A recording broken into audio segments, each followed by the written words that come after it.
हरिप्रिये वाञ्छाकल्पतरुभ्यश्च कृपा सिन्धुभ्य एव च पतितानां पावनेभ्यो वैष्णवेभ्यो नमो नमः।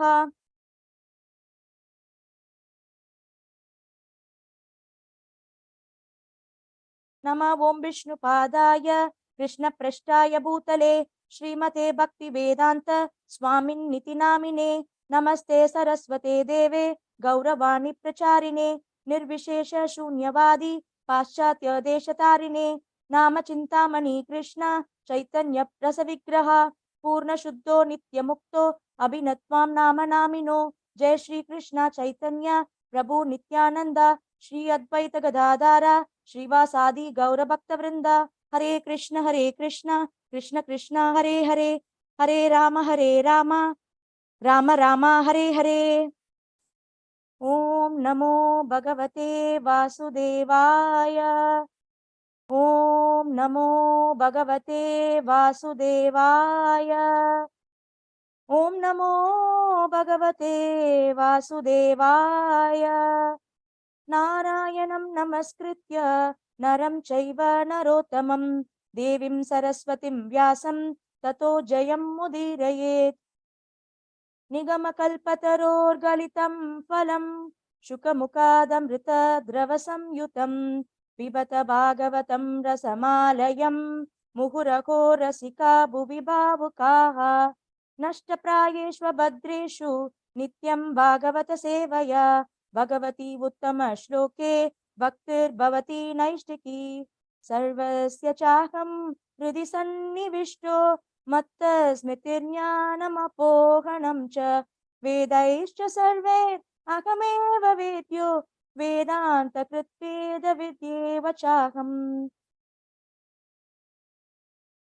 नानाशास्त्रविचारणैकनिपुणौ षट्धर्मसंस्थापकौ लोकानां हितकारिणौ त्रिभुवने मान्यौ शरण्याकरौ राधाकृष्णपदारविन्दभजना नन्देन मत्तालिकौ वन्दे रूपसनातनौ रघुयुगौ श्रीजीवगोपालकौ।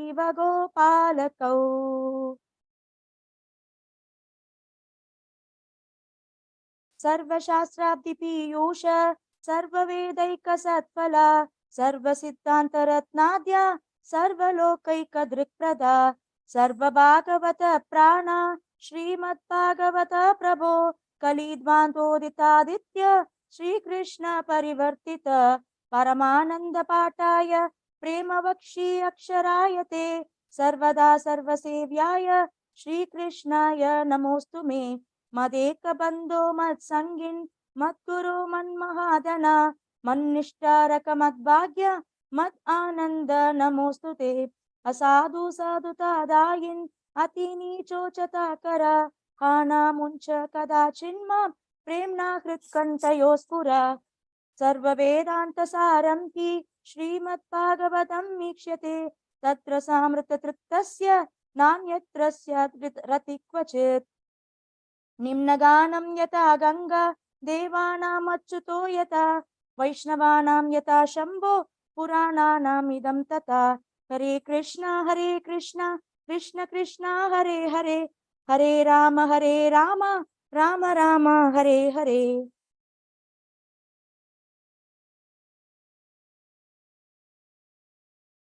हरे कृष्णा प्रभु जी, प्रणाम्स।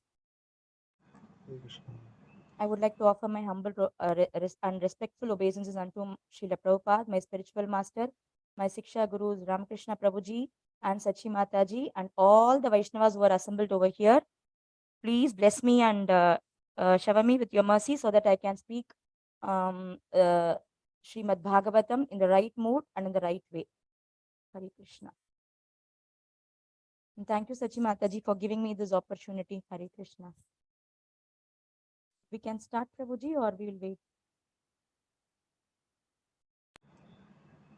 Just start with it because you have two sections you have to cover. So let us go. Yes, Prabhuji.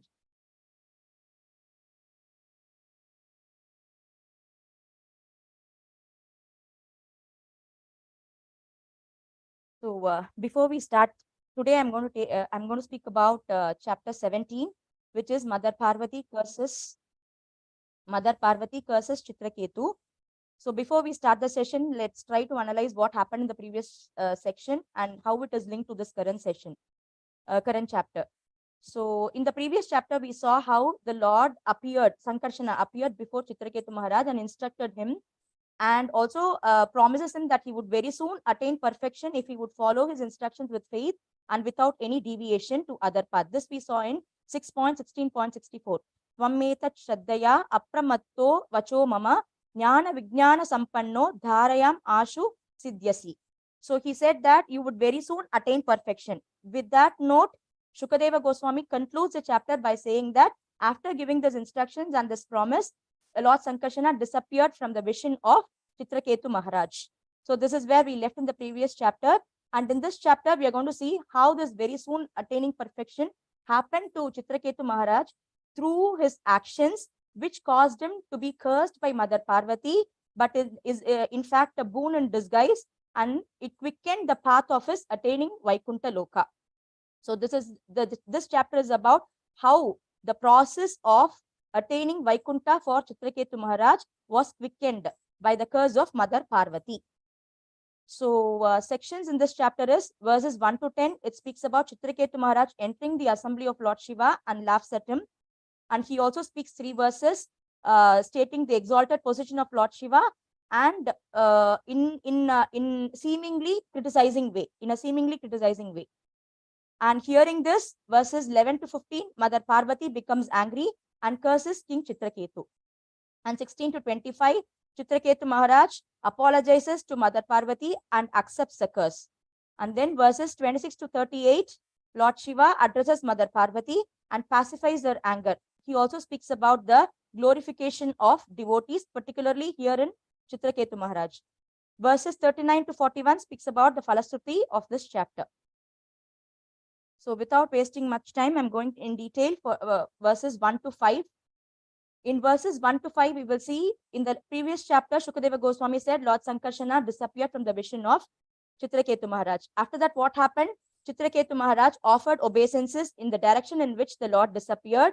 And then he achieved the position as a king of Vidyadhara, the leader of Vidyadhara.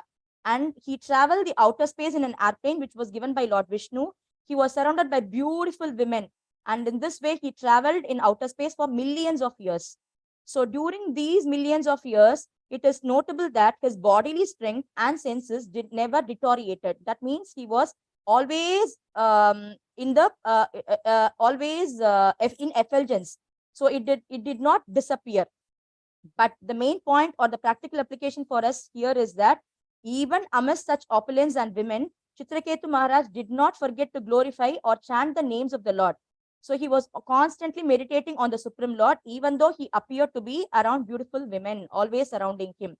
So one such time when he was passing in an airplane, he saw Lord Shiva sitting in an assembly of great saintly persons, and he was holding Mother Parvati in his arm on his lap, seated on his lap. So this scenario had an effect on Chitraketu Maharaj, and he was struck with wonder.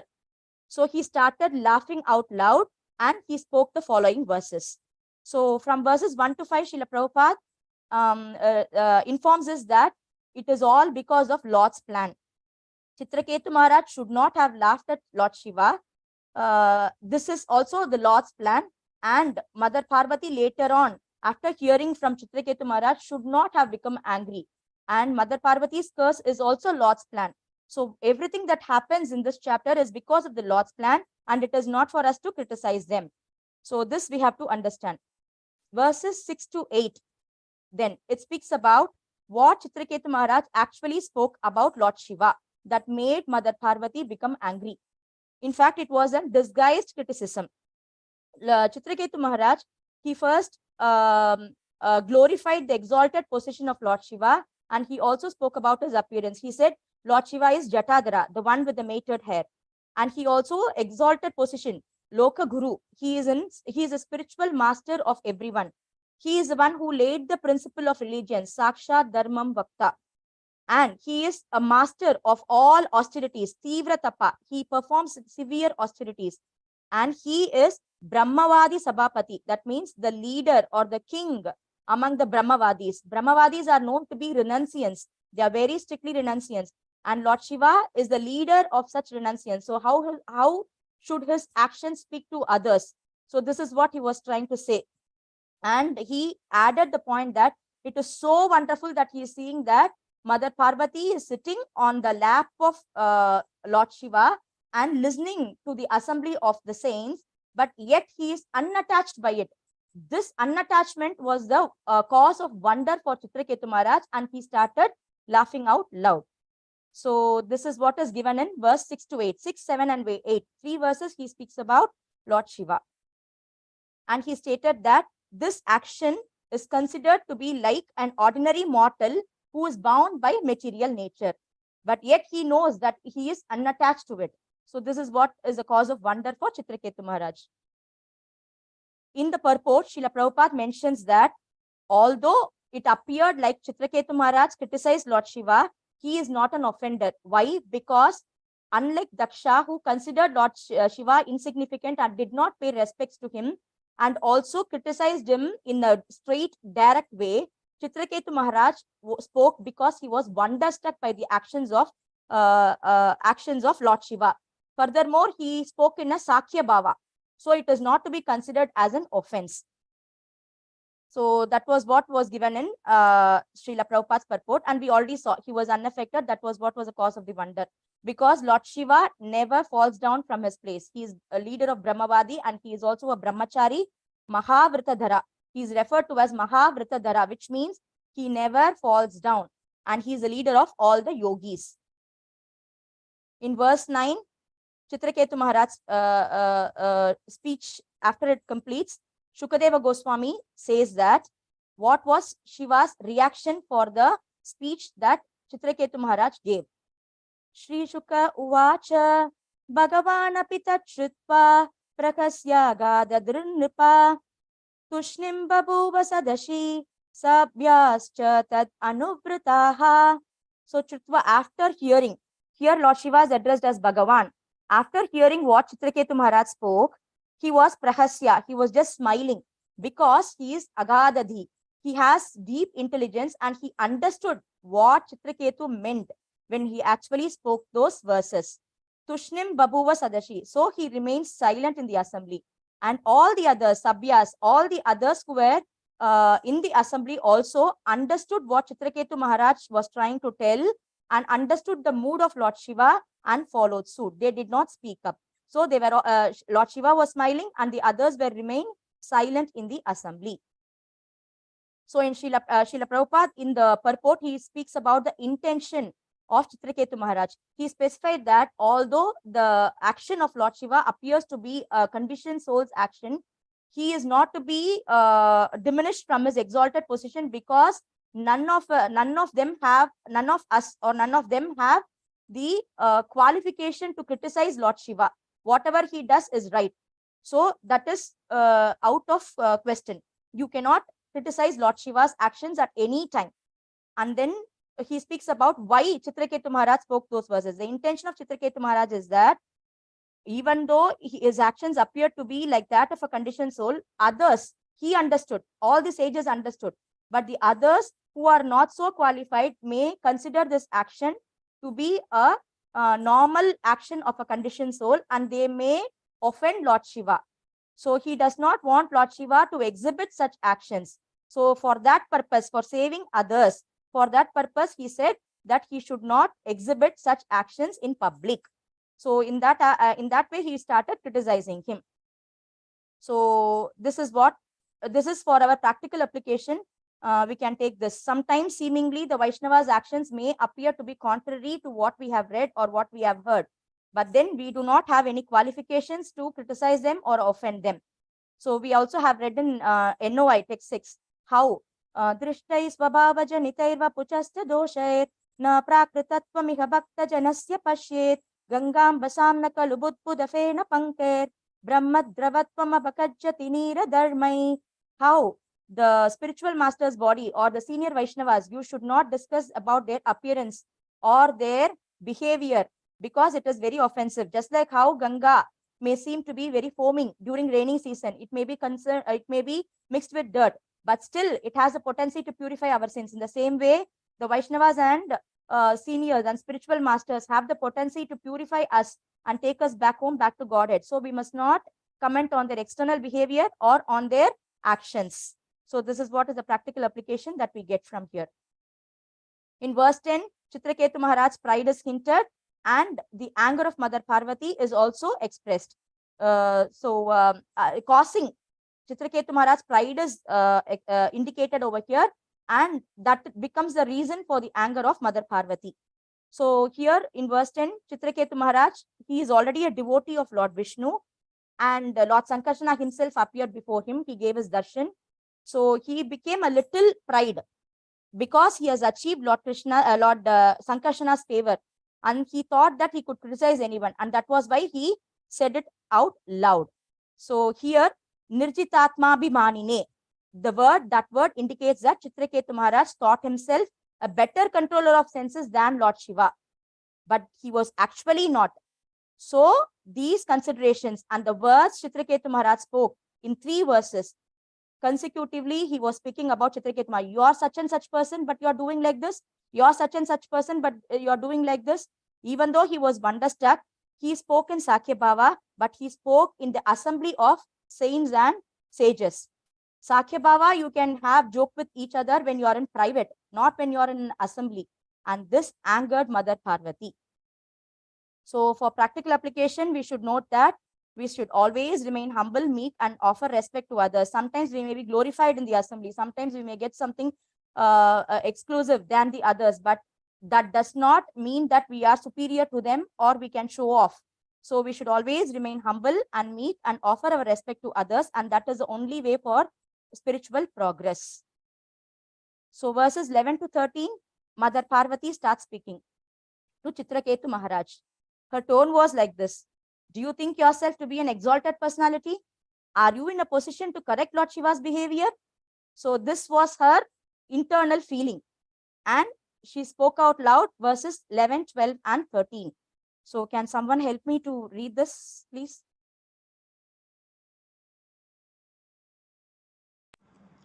Hare Krishna. Please go ahead, Prabhuji. The goddess Parvati said, alas, as this upstart now received a post from which to punish shameless person like us, has he been appointed ruler, carrier of the rod of punishment? Is he now be only master of everything? Yeah. Is he qualified to actually correct us? That is what Mother Parvati is saying over here. And then she continues to say, there are many exalted personalities like Brahma, Brigumuni, Narada Muni, Kumaras, Manu, and Kapila, who are all experts in the principles of religion. They did not intervene and correct Lord Shiva's actions. But have you, how can you, who is an inferior Kshatriya of the lowest cadre, you can speak and criticize Lord Shiva? That is what she asks. They did not intervene. Have they forgotten? That is sarcasm. Have they forgotten religious principles? Because I do not see them trying and coming and intervening in Lord Shiva's actions. That is what she says in Do Others Not Know Dharma? And then she says, because he intervened the social custom, which is prominent hierarchy, he did not go through the hierarchy. He has overridden the power of or the position of Brahma and the other demigods. They all worship and pray to Lord Shiva. They always meditate on Lord Shiva. They ask for Lord Shiva for help. And they consider Lord Shiva to be the representative of the Supreme Personality of Godhead. So he is kept in such a high position. They did not comment anything on Lord Shiva's action. But you, the lowest of Kshatriya, have the audacity to come and speak in my assembly. That was what Mother Parvati was intending over here. And she said that Chitraketu must be punished for this. As I said, this transgressing social custom, even though they are friends, they could have spoken in private, then it wouldn't have mattered. But he spoke in the assembly of great sages and saints. And particularly a wife was sitting next to the husband. And it is natural for a wife to get agitated and angry on hearing the words of Chitraketu Maharaj. And it's Lord's plan. Of course, everything is Lord's plan. Because of that, she got angry. So verse 14 continues. Mother Parvati concludes by saying that you do not deserve to achieve the shelter of lotus feet of Supreme Personality of Godhead. So here she says, why? Because you think you are the best and you do not show respect to others. You are impudent. You are not respecting others and you think you are the best. So from here we can understand these two qualities. If we have, then we do not deserve the shelter of Supreme Personality of Godhead. One must not think oneself to be higher than the others, and one must always respect others. So if these two qualities are followed, then our spiritual progress is very quick. So Srila Prabhupada in his purport also mentions this fact that we should always be like Trinadapi Sunichena Tarorapi Sahishnuna Amanina Manadena Kirtaniya Sadahari. So this is the only qualification that we need so that we can sit at the lotus feet of the Supreme Lord. So this is what is given in verse 14. Now we move on to verse 15. Finally, she curses Chitraketu Maharaj, which is actually a boon in disguise. So can someone please help me to read this? Hare Krishna. O impudent one, my dear son, now take birth in a low, sinful family of demons, so that you will not commit such an offense again toward exalted saintly persons in the world. Should I continue with the purport? Yes, Prabhuji. Oh, sorry. Yeah. Yes, Prabhuji. Yes. Srila Prabhupada purport. Because Chitraketu was undoubtedly a Vaishnava, he might have been surprised that Parvati had cursed him. Therefore, the goddess Parvati addressed him as Putra or son. Mother Durga is the mother of all living entities. Thank you, Prabhuji. This is okay. This I will explain. Thank you. So here she says, oh, impudent one. Impudent one means one who doesn't show any respect to others, one who does not offer respect to others.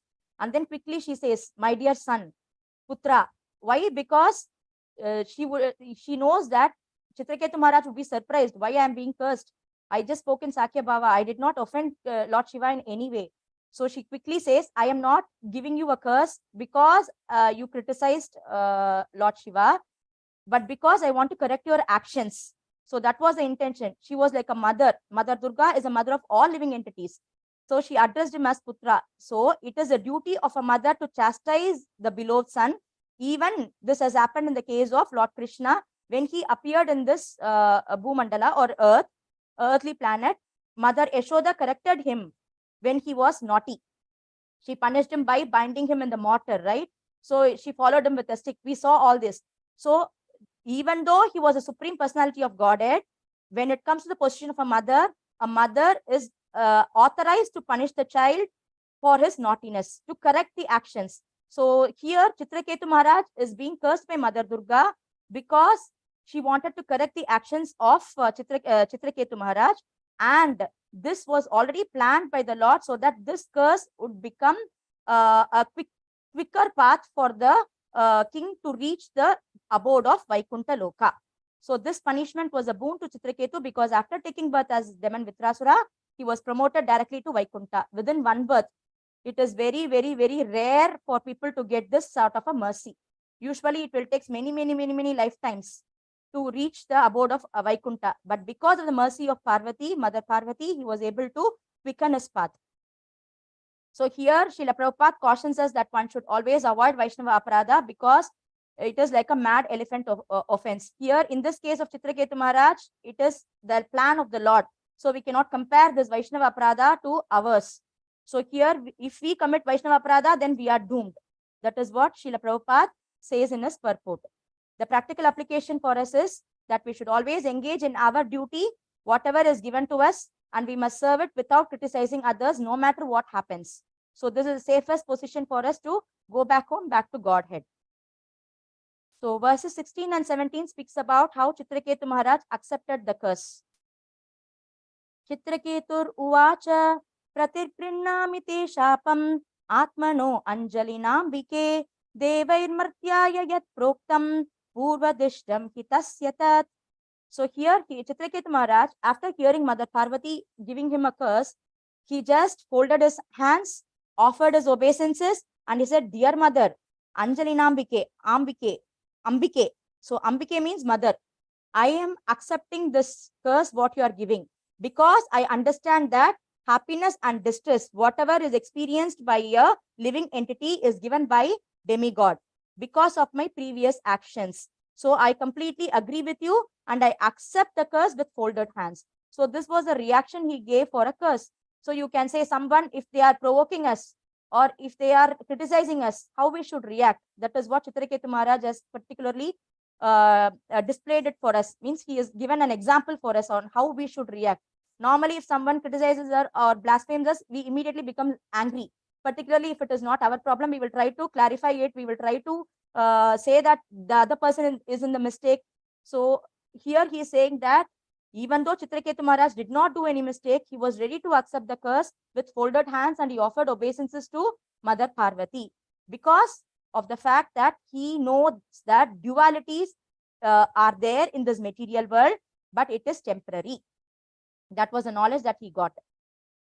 So Srila Prabhupada, in his purport, he describes the quality of a devotee, how the devotee accepts punishment as the mercy of the Lord, and this punishment makes him come closer to the Supreme Personality of Godhead, and they consider it as a process of purification. The more they are suffering, a devotee suffers, the more he is closer to the Supreme Personality of Godhead, because constantly he is depending on the Supreme Lord, and the Supreme Lord is the only shelter. And he considers this suffering as a process of purification. He thinks, I am destined to get more and more sufferings, but because of the Lord's mercy, I am given only a fragment of what I was destined to suffer. So this is the mood of a devotee. So Srila Vishwanath Chakravarti Thakura's, in this connection, he says that for one who has developed Krishna consciousness, that is, who is in Bhava and the Prema stage, who has already established a relationship with Krishna, for them there is no karma. There is no longer suffering. Even though it may seemingly appear outward that they are suffering, they are indeed not under karma because they are beyond karma. Here in Chitraketu Maharaj's sake also, it is the same. Whatever was left over, that is all the past reactions of the past deeds, that also got vanquished by this curse of Mother Parvati, and he was able to take birth as a demon in the next life as Vritrasura, as a pure devotee of Lord Vishnu, without being under the clutches of karma, and directly he returned home back to Godhead. So this was mentioned by Vishwanath Chakravarti Thakura, and it is also mentioned by Srila Prabhupada in the purport. Verse 18, Chitraketu Maharaj speaks about how there is a cycle of material existence. We have all seen in zoo or in some people, they have pet also. Some of your friends may have got it as a pet also. A small white mouse which will be running in a wheel. It will be continuously running day and night, day and night, day and night. It will be running. And it will be very excited when it was running. It will think, one day I will come out of this wheel if I'm running even more faster. And it will start increasing the speed until it becomes tired. And then it will rest for a while. And again, it keeps running. So this is what is happening to us also. That is what Chitraketu Maharaj says.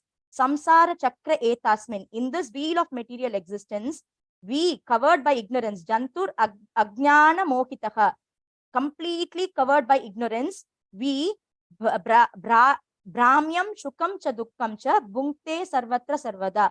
We wander everywhere at all times. We are just circulating. We think we are wandering everywhere and we are going here and there, taking many bodies, but instead we are in this wheel of material existence. We are continuously running and tiring ourselves, experiencing happiness, experiencing distress all the time, everywhere, because of the fact that we are deluded by avidya, ajnana. So this is the cause for material existence. Srila Prabhupada provides a solution for coming out of this material existence. He states that Bhakti Marga is the only way. Devotional service to the Supreme Personality of God, at service to Vaishnavas, hearing Srimad Bhagavatam, Bhagavad Gita. This is the only remedy. Sarvadharman parityaja mamekam sharanam braja. So surrender unto the lotus feet of Lord Krishna if you want to come out of this wheel and experience a higher world. So this is the solution given by Srila Prabhupada. And after explaining the wheel of material existence, in verse 19, Chitraketu Maharaj speaks about the mentality of the conditioned soul. Now we are in this material world, in the wheel, we are just running. But what is our mentality when we are running? So that is what is explained over here. Naivatmana paraschapi kartasya chuka dukkayoho kartaram manyate atrajna atmanam paramevacha. He says that because of ignorance, as stated earlier, because of ignorance, whenever there is a happiness or whenever we experience misery, we consider a happiness, we consider that we are the cause. I made it happen. That is the mentality. And when there is anything distress, when misery happens, we blame the Lord and the others for that. Because she did like this, it happened to me like this. If she had not done or betrayed me, I wouldn't be in this situation. The Lord is not caring about me. I am chanting his holy names many times, but he is not turning towards me. So this sort of a criticism, when something bad happens and when something good happens, we blame, we think it is because of our deed. So this is the general condition or the mentality of a conditioned soul. Whereas in reality, Naivatma na paraschapi, neither the living entity himself nor the others are the cause or the doers of whatever happens to us in this material world. Because unless and until the Supreme Lord sanctions, Upadrishta, Anumanta, nothing happens. He has an upper hand. He sanctions and he permits us to enjoy this material life or suffer in this material life based on our previous karma or fruitive actions. So I said the root cause of being in this material world is because of ajnana, ignorance. So Srila Prabhupada in his purport mentions that we must gradually raise ourselves from ignorance to the platform of transcendental knowledge or adokshaja platform, wherein we will be able to understand who we are and what others are doing in this material world, how we can take everyone back to Godhead. We will understand our position and others' position properly. We will understand who the Lord is properly only when we raise ourselves to from ignorance. So this is what we must always work for. And we should also understand that everything is happening because of the intervening of Supreme Personality of Godhead. He sanctions and he helps us to fulfill all our desires. So, and that is karma. So this karma is always working, niyatam, always working. The results of all our actions will be automatically happening in this lifetime or in the next lifetime or in the consecutive lifetimes. So saying this, verse 20, he defines about, now we saw how this material existence is and what a conditioned material soul mentality is. Now he is saying how the devotee will behave. What is the mentality of a devotee? But for a devotee, he says, duality does not affect.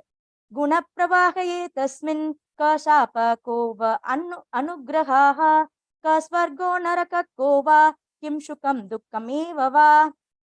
Can someone read this, please? Hare Krishna. This material world resembles the waves of a constantly flowing river. Therefore, what is a curse and what is a favor? What are the heavenly planets and what are the hellish planets? What is actually happiness and what is actually distress? Because the waves flow constantly, none of them has an eternal effect. Yeah, guna pravaha. This material world is considered to be an ocean. And in that, there are multiple, innumerous waves coming towards us. Sometimes ignorance, sometimes passion, sometimes sattva. So this is, they are like the waves which are coming constantly towards us. And we are drenched in those waves. But after a few minutes, if you see the waves, when they reach the shore, what happens? It becomes a foam and disappears. And then again, next wave comes and strikes us. So it is like that. So in that temporary waves, we are experiencing shapa, we are experiencing misery, we are experiencing swarga, we are experiencing niraka, we are experiencing happiness, we are experiencing distress. So what is the point in that? Because it's eventually going to be temporary and everything is not eternal. None of them has an eternal effect. So if we consider like that, we would not be deluded by these dualities. So we will understand that there is a higher planetary system, which is Goloka Vrindavana, which is eternal, which is a spiritual world, and that is our actual destination. The waves that we experience over here is only temporary and that does not affect us. So this will be the mentality that we get when we understand this. Srila Prabhupada mentions in the purport, Srila Vishnu Chakra, he compares this to being thrown into a mine of salt. The conditioned living being is thrown into a mine of salt. So wherever you see, it is only mine of salt. He will taste a little salt here and say, oh, this salt is tasting very good. And then again, he'll go to some other place, he'll taste a little salt. Oh, this salt is tasting better than this. But it doesn't make any sense because in the whole, it is a mine of salt. Everywhere you go, you are tasting only salt. But you experience different taste because of the salt, because you have not known what is to be outside of this salt. So if you want to come out of this taste and have a higher taste of sugar, then you have to make endeavors to come out of this mine. Similarly, this material world is full of misery. You keep wandering here and there in different bodies because we experience something and we do some actions which will cause us to get a body in our next birth. So if unless and until we come out of this material world, we will not be able to enjoy real happiness. So in this purport, Srila Prabhupada mentions that we must all take up to Krishna consciousness so that we can get a higher taste. And that is the only way for us to escape from this mine of salt. So, and then when we understand that, we will not be concerned with happiness, distress, curses, or favors, as said earlier. There will be no distinction because all are the same. They are temporary. Verse 21, he speaks about the Lord. The Lord is unaffected by Maya. So the living entities are created by the Lord through his external energy, Maya. We are given dualities, bondage, separation, happiness, distress. All these are happening because the Supreme Lord is intervening and supervising and controlling Maya. So because of that, so everything is everything is given to us by his external energy, but the Lord is unaffected. He is untouched by Maya. Why he is stating that? Because in the earlier verse, he said that the Lord is the cause for our happiness, distress, and everything, right? So that means, is the Lord also contaminated? No, the Lord is not contaminated. He is unaffected. He is only using his external energy, which is not in his Swarupa, for making it happen. So this material world, in the purport, Srila Prabhupada mentions that in the material world, 3 modes of material nature prevail: Sattva, Rajo, and Tama. The Lord also kindly, voluntarily accepts the Sattva Guna, Rajo Guna, and Tamo Guna as Brahma, Vishnu, and Shiva for creation, annihilation, and maintenance purpose. But the living entities, there is a difference. We are put into these gunas because of our previous actions and previous birth karma. We are put into this, and sometimes we experience sattva and we become happy. Sometimes we experience rajo and we become misery, and sometimes we become we experience tamoguna, ignorance, and experience bewilderment. That means we do not know what is right and wrong, completely gone. So these are all not voluntarily, but because of our previous actions or our karma, we are experiencing this forcefully. Whereas for the Lord, it is voluntarily acceptance. So this is given in the purport. Verse 22 to 23, the Lord is equal to all. Because he is not affected by Maya and he uses external energy, it is not his Swarupa. He is unaffected by happiness, distress, and everything, because there is no distress. If you take the Supreme Lord, there is no way he becomes distressed. He has not experienced distress at all in his lifetime, because he is always Satchit Ananda, and he is equal to all. Because of that factor, he is equal to all. He doesn't have any enemy. He doesn't have anyone who is very dear. He doesn't have a friend. He doesn't consider anyone to be his own relative or anyone separate from him. And so, because he is always Ananda, he always has Satchit Ananda. Ananda is his Swarupa. So he does not have to search for happiness externally. Because he does not have to search for happiness externally, there is no point that he is disappointed or distressed for not having it. And so there is no question of anger. So Kutayeva Roshaha, there is no question of anger arising. Because there is no anger, he considers everyone equally. There is no distinction. He is my friend, he is my enemy. There is no distinction for the Lord. So that is what Chitraketu Maharaj is saying in this verse. Na tasya kaschit daita pratipo, na nyati bandur, na paro, na chasvaha, samasya sarvatra niranjanasya, shukena raga kutayeva roshaha. Then Srila Prabhupada provides a link that if the Lord is equal to all, then why does he make one person happy and the other one cause griefs?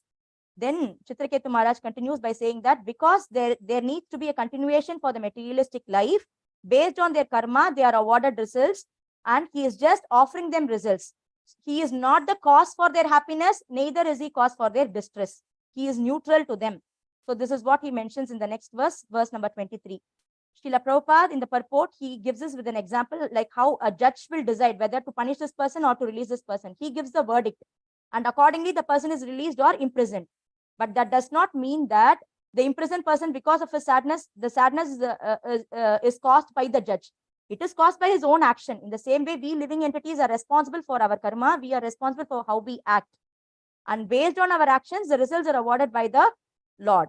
So he has his own system in which he awards the punishment or the rewards. We cannot blame the Lord for our actions. So that is what it means.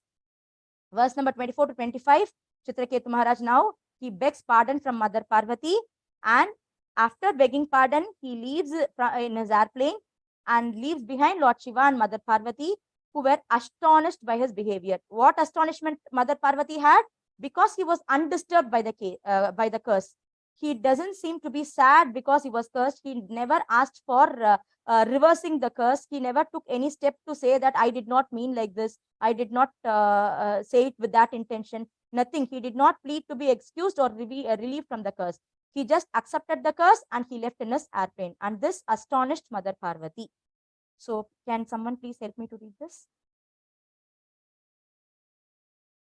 O mother, you are now unnecessarily angry.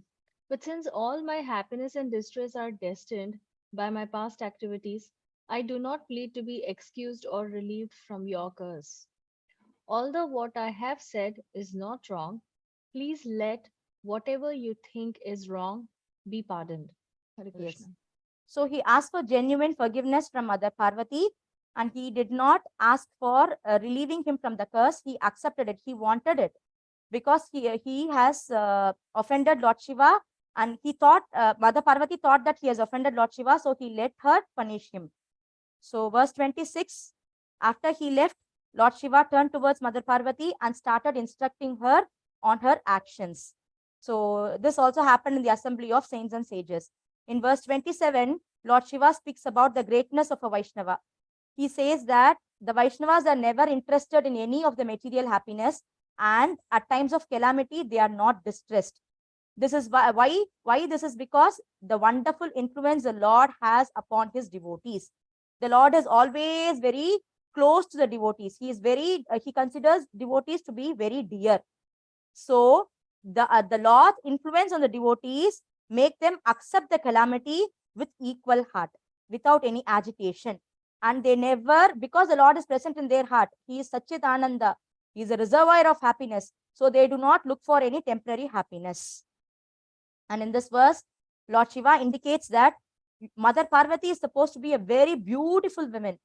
But here, the beauty of a devotee, in this case, Chitraketu Maharaj, it surpassed even the beauty of Mother Parvati because of the words he spoke, because of his actions, because of the calm he kept. The beauty of devotee surpasses even the beauty of Mother Parvati. And despite getting a curse from Mother Parvati, Chitraketu Maharaj's prema for the Lord did not decrease. That means he did not blame the Lord for the curse that he incurred, and he was just indifferent even when cursed. That means he did not bother him also. Not only he did not blame, but he did not bother him also. It was as if like he is given $1 million and he is given a curse. Both are the same. It does not have any effect on him.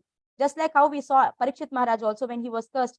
He just kept quiet and accepted the curse. So in the same way, Chitraketu Maharaj also exhibited indifference to the curse. Because he exhibited indifference to the curse and it did not cause him slight unhappiness also, the curse itself became powerless. What is the use of cursing? Why do we curse a person? Why do we criticize him? To make him feel bad or make him feel unhappy. But that goal itself is not achieved over here. He was not even bothered. So Lord Shiva says that devotees do not fear any condition of life. Why? Because Yadbibeti Swayam Bhayam is already there in their heart. Lord Krishna, whom fear itself will be fearful, is always present in their hearts. So where is the cause for the fear for devotees? Narayana para sarvena kutaschana bibyati swarga apavarga narakeshva apitulyartha darshinaha. Can someone help me to read this, please?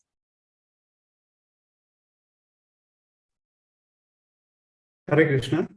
Devotees solely engaged in the devotional service of the Supreme Personality of Godhead, Narayana, never fear any condition of life. For them, the heavenly planets, liberation, and the hellish planets are all the same. For such devotees are interested only in the service of the Lord. Wherever they are placed, Swarga, sorry, Prabhuji. Yes, that's it, Prabhuji. This is the next verse. So wherever they are placed, whether it is in Swarga or whether it is in Naraka, they do not fear. Wherever they are placed, they are very happy because the Lord is always traveling with them within their heart. And their goal is only to serve the Lord.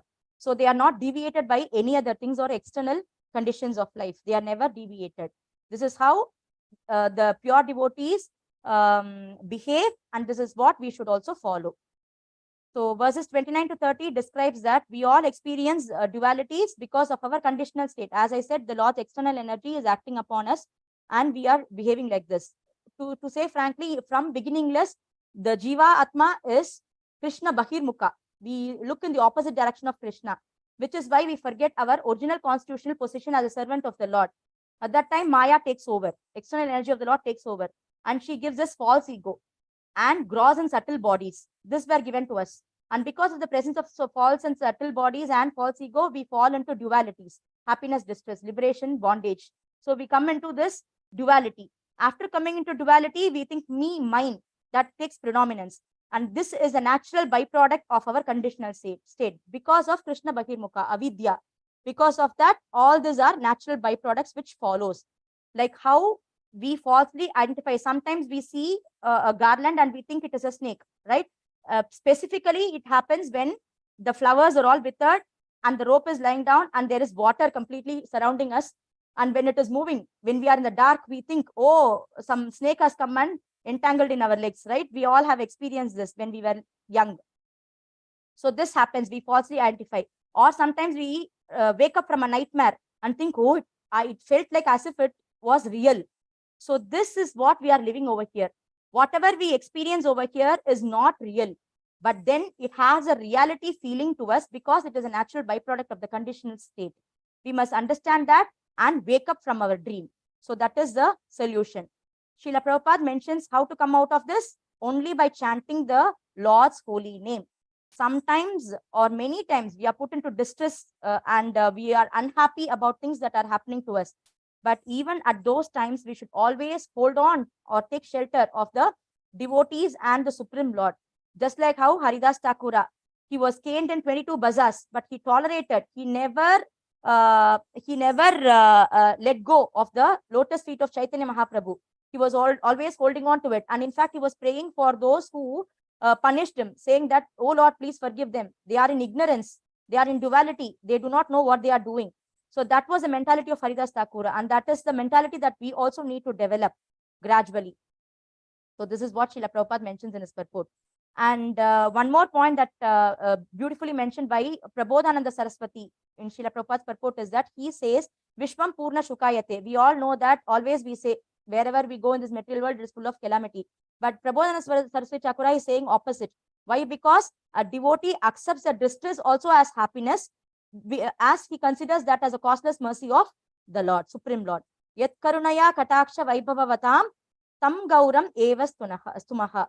So he says that because the Lord is very merciful, even distress is turned out to be happiness, because the Lord is very close to devotees. He gives them suffering and makes them come a little bit closer. He can chant more rounds. He can be there with the Lord. He is solely dependent on the Lord. He takes shelter in the Lord. So suffering is actually a boon for the devotees.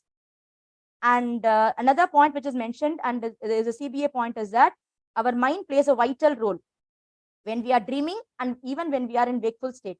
Both the time the mind is very active, and the senses and sense objects are also active in the case of wakefulness, but in the case of dreams, it is not active, but the mind is very active. And the only function that the mind does is sankalpa and vikalpa, acceptance and rejection.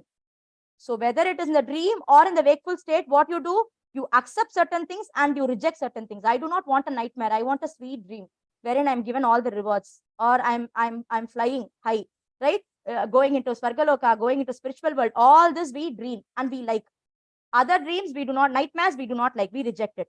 Even in the wakeful state, we accept something and we do not accept something. This is meant because of our mental concoction. This acceptance and rejection is the root cause for us to fall into the duality. So if we have to come out of this, we have to address this condition of our mind. So this is what is mentioned in the purport. And verse 31, Bhakti produces knowledge and detachment. We already know, if you, before taking up to Bhakti, you need Vairagya. Vairagya should be there, that I will take up to Bhakti. But once you take up Bhakti, there is no special endeavor needed for taking up to Vairagya, or detachment is not required. Why? Because Vasudeve Bhagavati Bhakti Yoga Prayojitaga Janayatyashu Vairagyam Jnanam Chayatyahaitukam. The Bhakti Mata in her womb carries Jnana and Vairagya. So both will be given to us when we perform Bhakti. So there is no need for us to separately endeavor for that. Bhakti in itself is sufficient and independent to give the ultimate result that we need. And knowledge and detachment comes as a byproduct of following Bhakti. Verse number 22, he states that no one can understand the Supreme Lord because of their independent mentality. If anyone has independent mentality, then it is very difficult to understand the Supreme Personality of Godhead. And Lord Shiva humbly includes all of the seniors also saying that even for them, it is very difficult. Why? Because sometimes they need to act in independent mentality. So can someone help me to read this, please?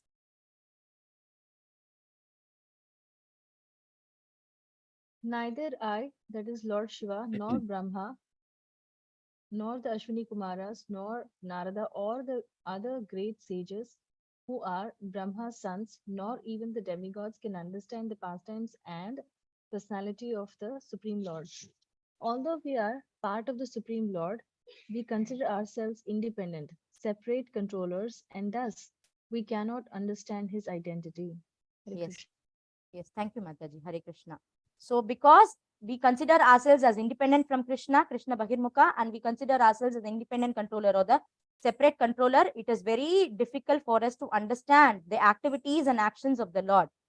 But he says in verse 33, even though we consider ourselves like that, but the Lord is not like that. He is affectionate to all. He considers everyone equally. Because as we said earlier, he does not have a friend who is very dear. He does not have anyone who is an enemy. He does not consider anyone to be his relative, nor an alien, not at all connected to him. He does not consider anyone differently. He considers everyone equally, and he gives equal affection to all. How we can know that? Because he's present as Paramatma within the heart of every living entity, and he's a dear friend who is constantly trying to converse with him and try to turn his face towards him. Because he is doing such an action, we can know that he is affectionate to everyone. Sarvabhuta Priyo Harihi. And then he says that even though the Lord considers everyone to be equal, he considers his devotees to be very dear. That means why? Because he comes under their control. And even the devotees' activities becomes glorious. Just like how the Lord's activities are glorious, even the devotees' actions are also glorious. So we cannot criticize the activities of devotees because their actions are glorious. That is what is the point over here, which Lord Shiva wanted to make to Mother Parvati. So can someone help me to read this? Hare Krishna. This magnanimous Chitraketu is a dear devotee of the Lord. He is equal to all living entities and is free from attachment and hatred. Similarly, I am also very dear to Lord Narayana. Therefore, no one should be astonished to see the activities of the most exalted devotees of Narayana, for they are free from attachment and envy. They are always peaceful and they are equal to everyone. Hare Krishna. Thank you, Hare Krishna. So when Chitraketu Maharaj laughed loudly at my behavior, he did so on friendly terms, and therefore there was no reason to curse him. So Lord Shiva tried to pacify Mother Parvati for cursing and indicating that her curse is not sensible. She shouldn't have cursed him. So this is what is given in Srila Prabhupada's purport. And for our understanding, Srila Prabhupada mentions that even in higher status of life, because Lord Shiva understood the intention of Chitraketu Maharaj. Even the sages and saints over there understood the actions of Chitraketu Maharaj. But Mother Parvati became agitated and cursed him. So this proves that even in the higher status of life, there is a difference in understanding for the male and female.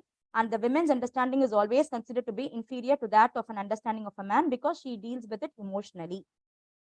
So verse 36, Mother Parvati was pacified.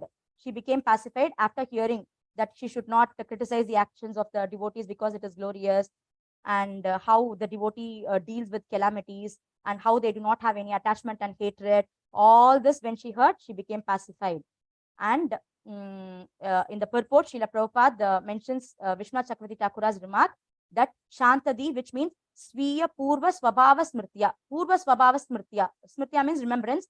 Purva Swabhava, whatever she did in the past, in the verses when she was cursing, whatever she said, she remembered everything and she became ashamed, and she covered her face with the skirt of her sari and admitted that she did a mistake by cursing Chitraketu Maharaj. So 37 discusses about the behavior of a devotee. Now Chitraketu Maharaj's behavior is discussed over here, and that is the behavior of a devotee. So can someone read this, please? Hare Krishna. Verse 37, behavior of a devotee.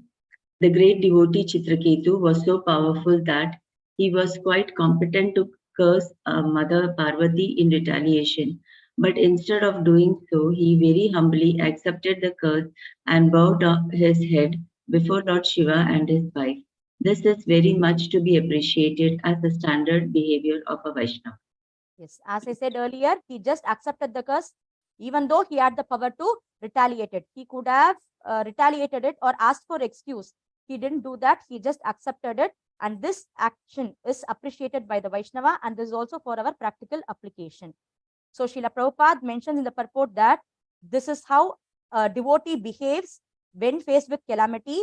He will not show his power or he will not show his opulence when he is cursed. Just like how Parikshit Maharaj also, he had the power to retaliate, but he did not do so.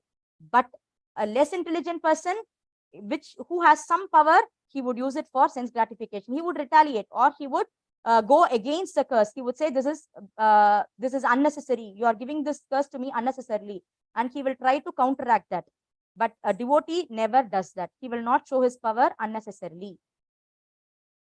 So verses 38 to 39, Shukadeva Goswami narrates the history of how Chitraketu Maharaja has become Vritrashura. So can someone please read this?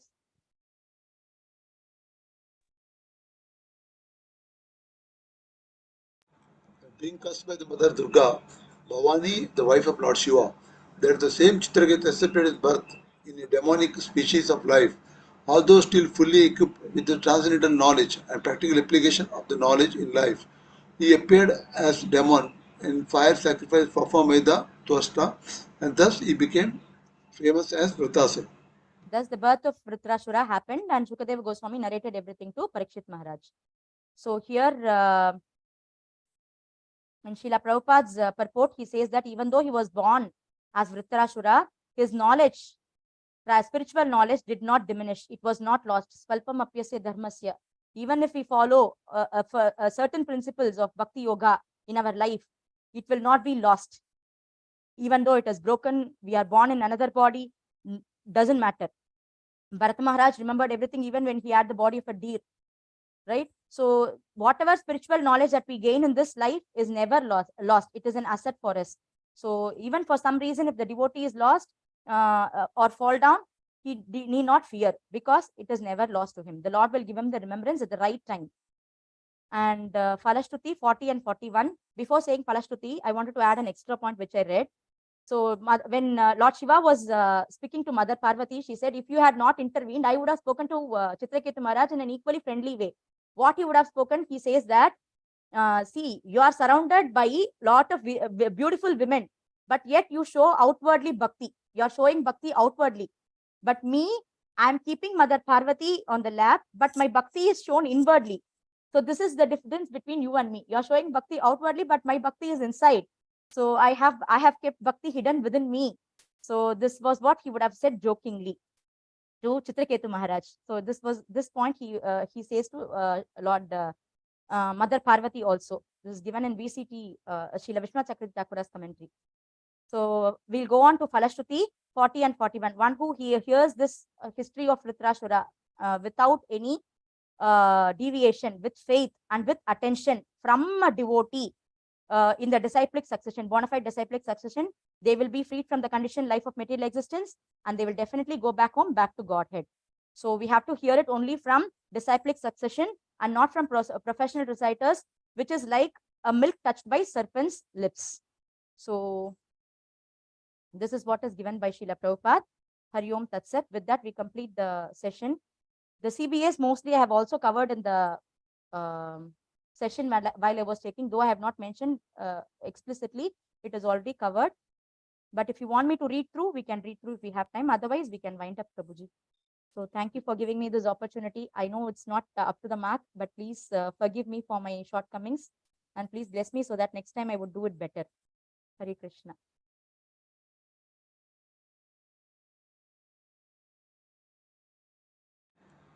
Hare Krishna. Hare Krishna.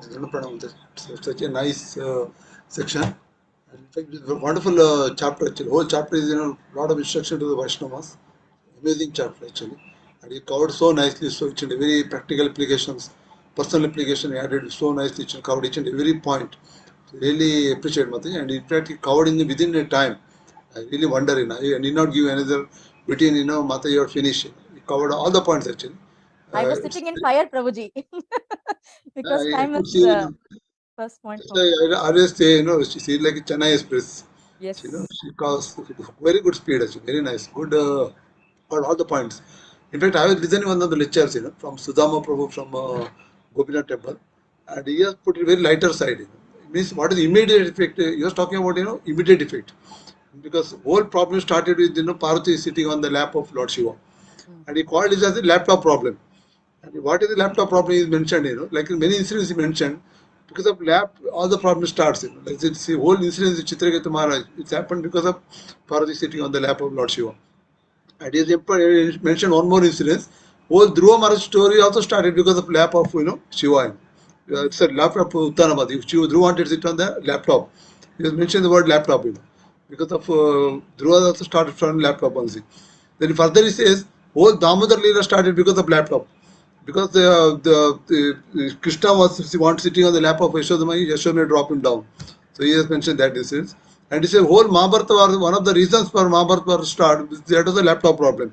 Because Kaurava, Duryodhana was sitting, Duryodhana wanted to sit Draupadi on his lap. So he said it is one of the laptop problems. Then all the incidents happened. Then also further he says is a Pururava. Pururava is such a nice tapasya did it.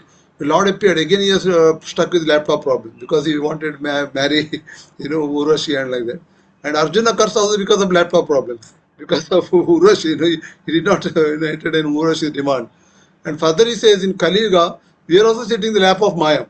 So ultimately, Chaitanya Mahaprabhu has to come and give the instruction, Jiva Jago, like that. That was, he says, laptop problem. Because you are so much absorbed in the laptop, especially non-devotees, they are watching all unwanted things, they are totally absorbed in the Maya.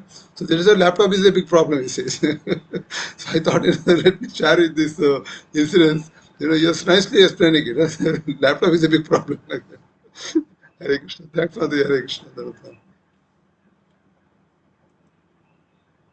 Thank you, Prabhuji. Very nice, wonderful point. Hare Krishna. Mataji, one small just clarification actually. See, when he says, many times comes, that intelligence of the woman, it always questions. Prabhupada always clarifies. When it comes to Krishna consciousness, they are all it's not applied to the woman like that. But here, Prabhupada, he said higher status of the life, that also still that difference is there. Parvati is the great Vaishnavi, but still, this principle did not apply to her. Prabhupada writes in his very clearly purpose, that a man can judge better than a woman, intelligence. I just wanted to have some clarification on your side. Yes, Prabhuji. In spiritual matters, it doesn't matter. But when it comes to material, it matters. So that is what I understood, Prabhuji. Because in spiritual terms, both of them are equal because both of them take up to the path of bhakti. But when it comes to material differentiation, of course, there's a difference between a woman and a man. So this is what I understood, but I would ask for the seniors to clarify.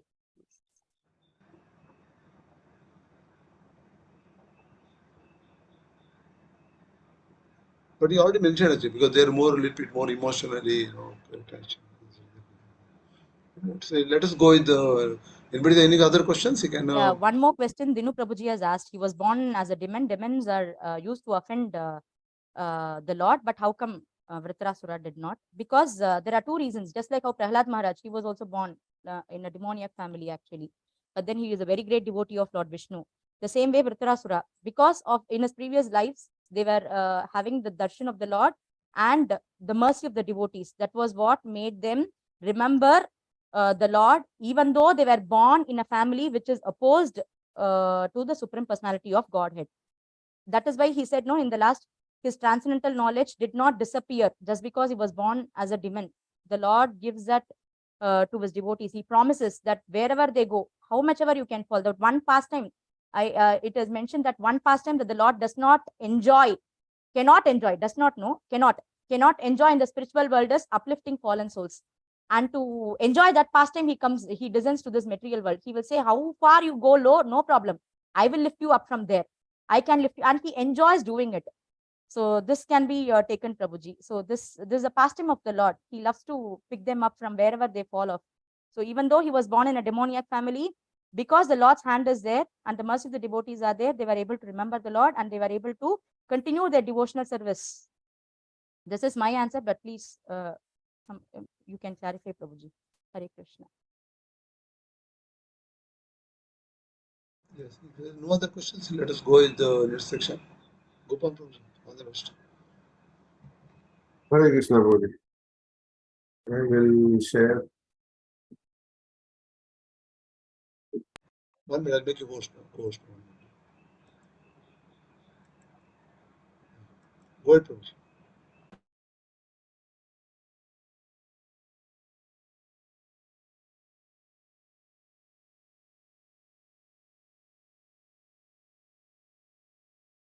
Hare Krishna. Is it visible to everyone? Yes, Prabhuji. Yes, yes.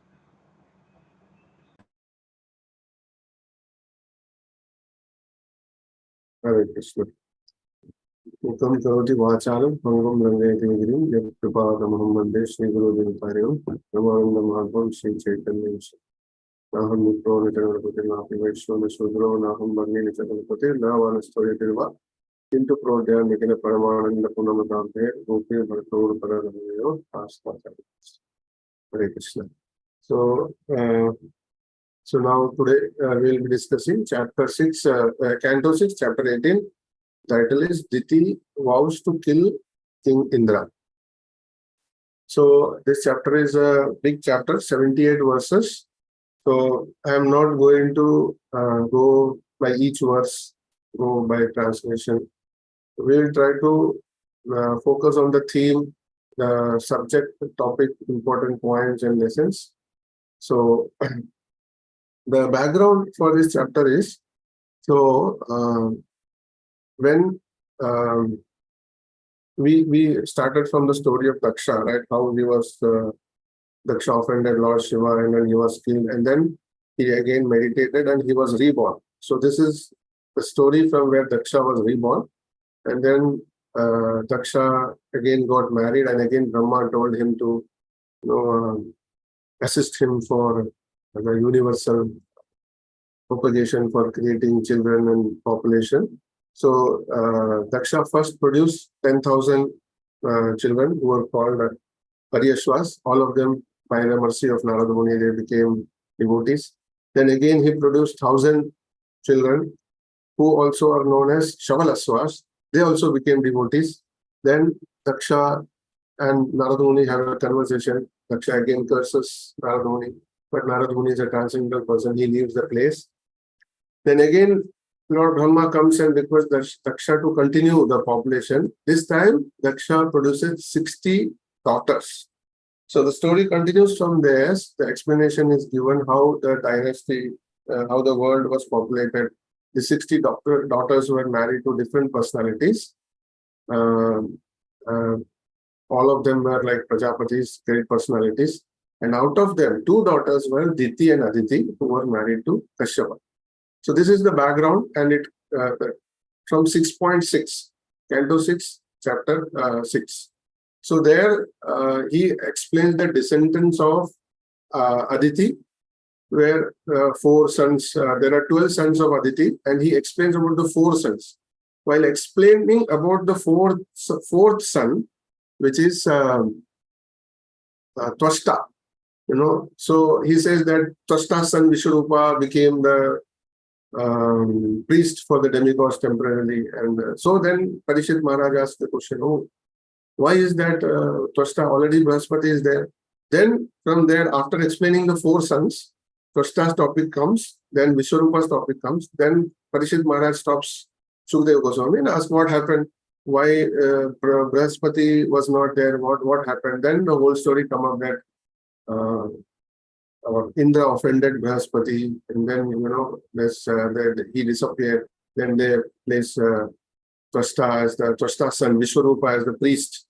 And then again the whole story came that again King Indra, killed Vishwarupa also. Then Vritrasura was born. And he said, how come Vritrasura have such wonderful quality? Then the whole story of Chitraketu Maharaj came. So all this was explained. And then Sukadeva Goswami goes back to after explaining Twashta, Vishwarupa, Chitraketu, everything, he goes back that we were explaining the dynasty. We explained about 4 sons. Now the remaining sons of Diti and Aditi are described. So this chapter starts with the description of sons of dynasty of Diti and Aditi who were married to Kashyapa.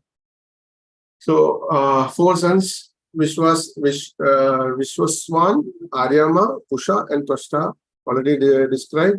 And then the story was deviated to Vishwarupa and Vittasura. Okay, so now from there he continues.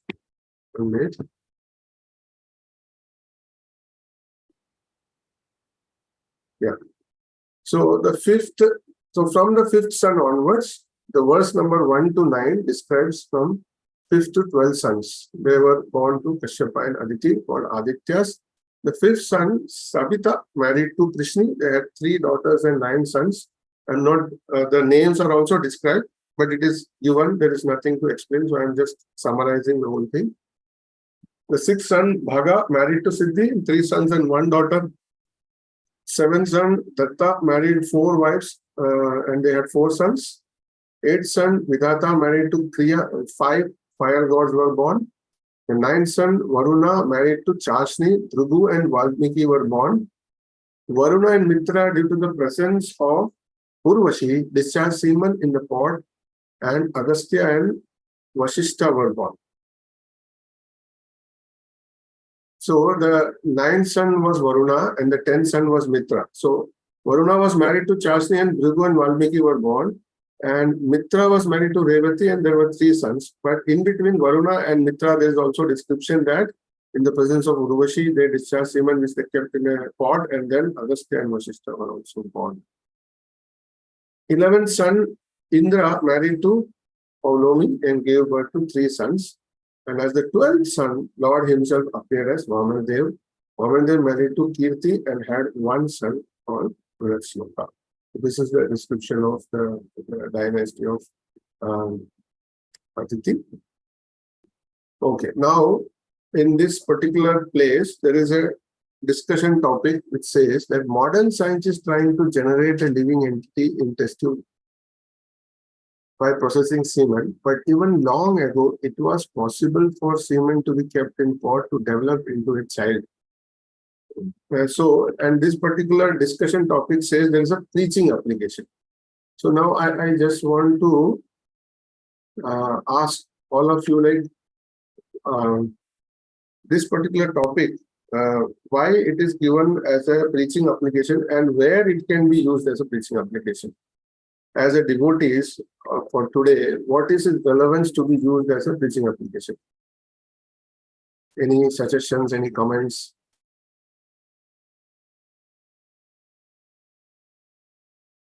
Yes, Pratham Prabhu. Hare Krishna, Prabhuji, Dhanavad Pranam. So my understanding is that it can be preached to those persons who are very inclined towards modern science and they only think that modern science has taken over the spirituality, God does not exist, science is more powerful.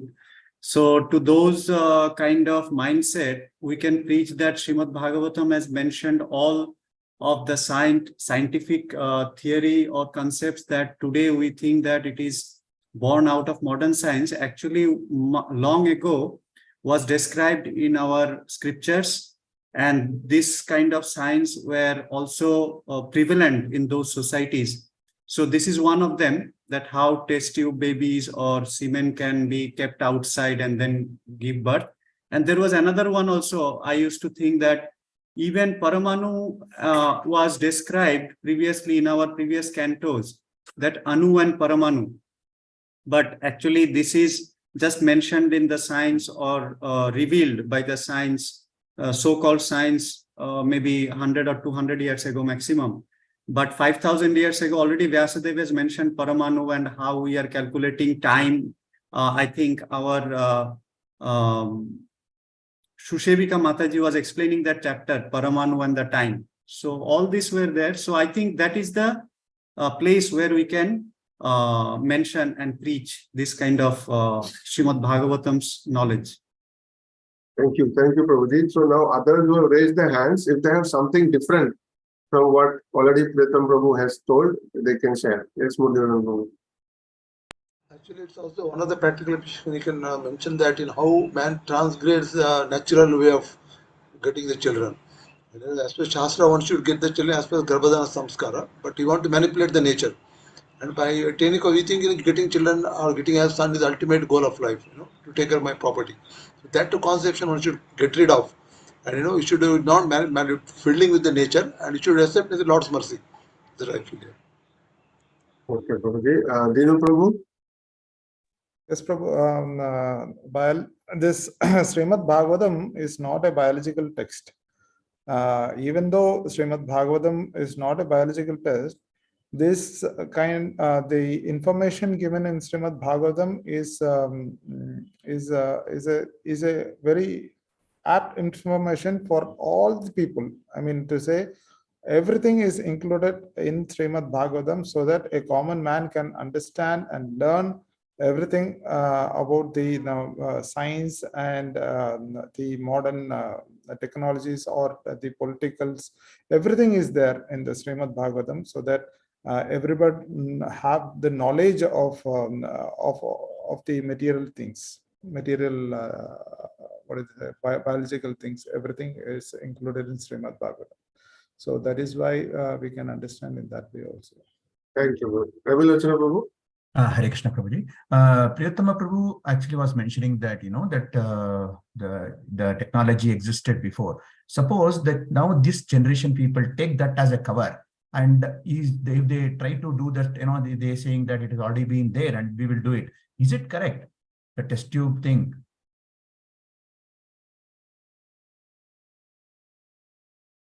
Hare Krishna. So, Prabhuji, Ravilachana Prabhu is posing one more question. So, for that answer, Muralidhar Prabhu has already given that instead of manipulating the nature, one should depend as a devotee, one should be depending. But it is all, there is no general rule, it all depends on each case to case. And the most important point is to be dependent on the Lord and focus on the spiritual goals. Okay. So, but here, what we are discussing is not that particular topic. Here, our book says that the statement is given and it's that use it as a preaching application. So what we have to use this as, Prabhupada is, Prabhupada is mentioning in the purport that, that this the technology which they are thinking that it is developed now was already available in a much more advanced way previously. That is what the point is stressed here. Priyatam Prabhu and Dinapal Prabhu has already explained that. So I'll just summarize it, that where this can be used as a preaching application, there are in modern day, many people, they criticize scriptures, they criticize Vedas, and they think it is a very low subject matter for advanced people or scientists. So, but what we want to stress here as devotees is that what subject we are dealing with is much more highly advanced and beneficial than today's scientific topics. And what the scientists are discovering today is already known by the ancient people, and the Vedas and the technology was already there, much more advanced technology. Priyatam Prabhu already gave the example of the time and the zone and all those things, which is still not known to modern people. Then Dinapala Prabhu also gave example. So similarly, in third canto, Kapila Dev description also gives very detailed description of the child, how the child develops from day one until the day the child comes out, what all stages are there, how it develops, everything, which was recently described by the modern science, just few years back, by use of, all those advanced technology. They came up, oh, now this is the way how it develops, this is the hair. So this is much more, when the Vyasadeva wrote it, it was already given. So it was already known. So the point here is that the Vedas is not, concoction. It is also scientific, and they are much more advanced. Only thing is, we should have vision, and we should try to understand it properly. That is the point here, preaching application. Okay, so we'll move forward.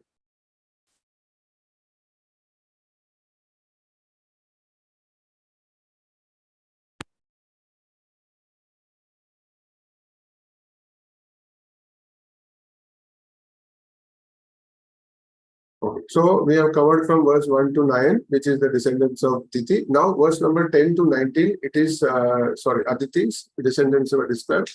Now verse number 10 to 19, descendants of Kashyapa and Diti. So, who are known as Daityas, Asuras. So Diti was married to Kashyapa, and Hiranyaksha was born, and then Hiranyakashipu was born. Hiranyakashipu was married to Kayadu. Hiranyakashipu and Kayadu had 4 sons and 1 daughter. Samhada married to Kriti and gave birth to Panchajana. Klada married to Dhamani and gave birth to Vatapi and Ilvala. So Srila Prabhupada briefly mentions the story of Agastya there. This Vatapi and Ilvala, they were very powerful demons, and they had mystic powers. They were brothers, and what they used to do is they used to kill various sages because they had some mystic powers. The Ilvala will turn into a some animal, goat kind of animal, and then Vatapi will cook, kill Ilvala and cook him, and he will invite the sages for feast, and he would feed them this Ilvala. So when the Ilvala, they would eat Ilvala, it will go into the stomach, and then Vatapi will chant mantras, and then Ilvala will come back to life, and it will, tore apart the body and come out, and that way they used to kill the sages. So in the same way, they wanted to kill Agastya Muni also. But Agastya Muni was much more powerful, and he already knew, what are the intention. So when Vatapi took the Ilvala and fed Agastya, he immediately digested Ilvala, and the Ilvala was finished. So this is a small story. So just Prabhupada gives a hint of that how, what is their connection like to the dynasty of Asuras and how Agastya held with them. Anulada was married to Surya and gave birth to 2 sons.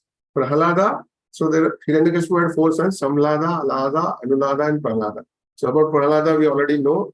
Prahalada's son was Virochana. Virochana's son was Bali Maharaj. Bali Maharaj gave birth to 100 sons, out of which Bana was the main the leader. So we also heard the story of Bana. He had so many arms, and he was very great worshipper of Lord Shiva. So this also story will come later. Okay. Then 4 daughters, 4 sons and 1 daughter. So Hiranyakashipu had 4 sons, but now we are discussing about Diti had this Hiranyaksha, Hiranyakashipu, and 1 daughter as Simhika. So this is the description for Diti's. And then also 49 Maruts were born who became demigods and followed Indra.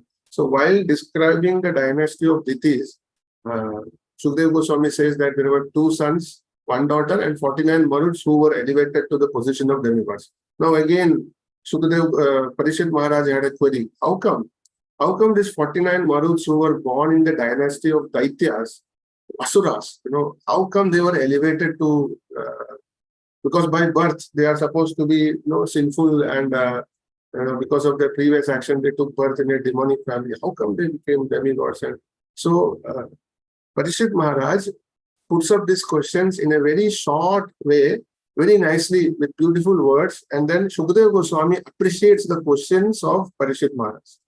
So here again there is a question: why are the demons called the Daityas? Technically known as Daityas because they were proceeded from the womb of Diti. Okay. That is a severe question from those verses. Okay, now verse number 20-21. King Parishit inquires how the Manuts born in the demon family were elevated to Devatas. And I and all the sages present with me are very eager to know about this. So Sukadeva Goswami praises that you put up these questions, they are very relevant, and in a very, not making it too much big, you asked in a very short, concise way and by using choicest words. So I would request Nadashruti to read this shloka. Hare Krishna. Shri Rajo Vacha Katham tu asuram bhavam apohya tu pattikam guru indrena prapita satmyam kim tat sadhu kritam hitai. Thank you. You can read the translation also. Yes, Prabhuji. King Parikshit inquired, My dear Lord, due to their birth, the 49 Maruts must have been obsessed with a demoniac mentality. Why did Indra, the king of heaven, convert them into demigods? Did they perform any rituals or pious activities? Thank you. So verse number 22, Sukadeva Goswami appreciates and praises Parikshit Maharaj for his expert inquiries in the short words.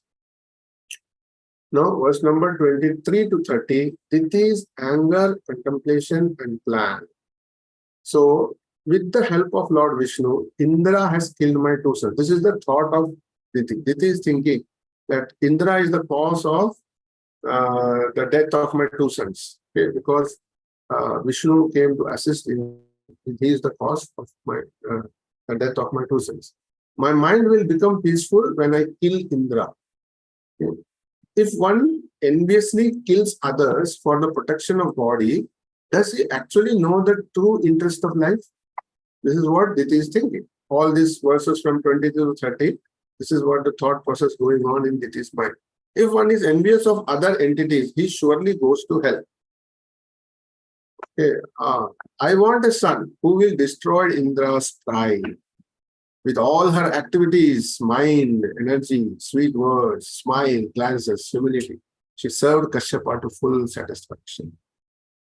Diti attracted his mind and brought him under full control. Whose mind? Kashyapa's mind. Although Kashyapa Muni was a learned scholar, he was captivated by Diti's artificial behavior. At the beginning of creation, Lord Brahma created woman from the better half of a man's body to increase the population.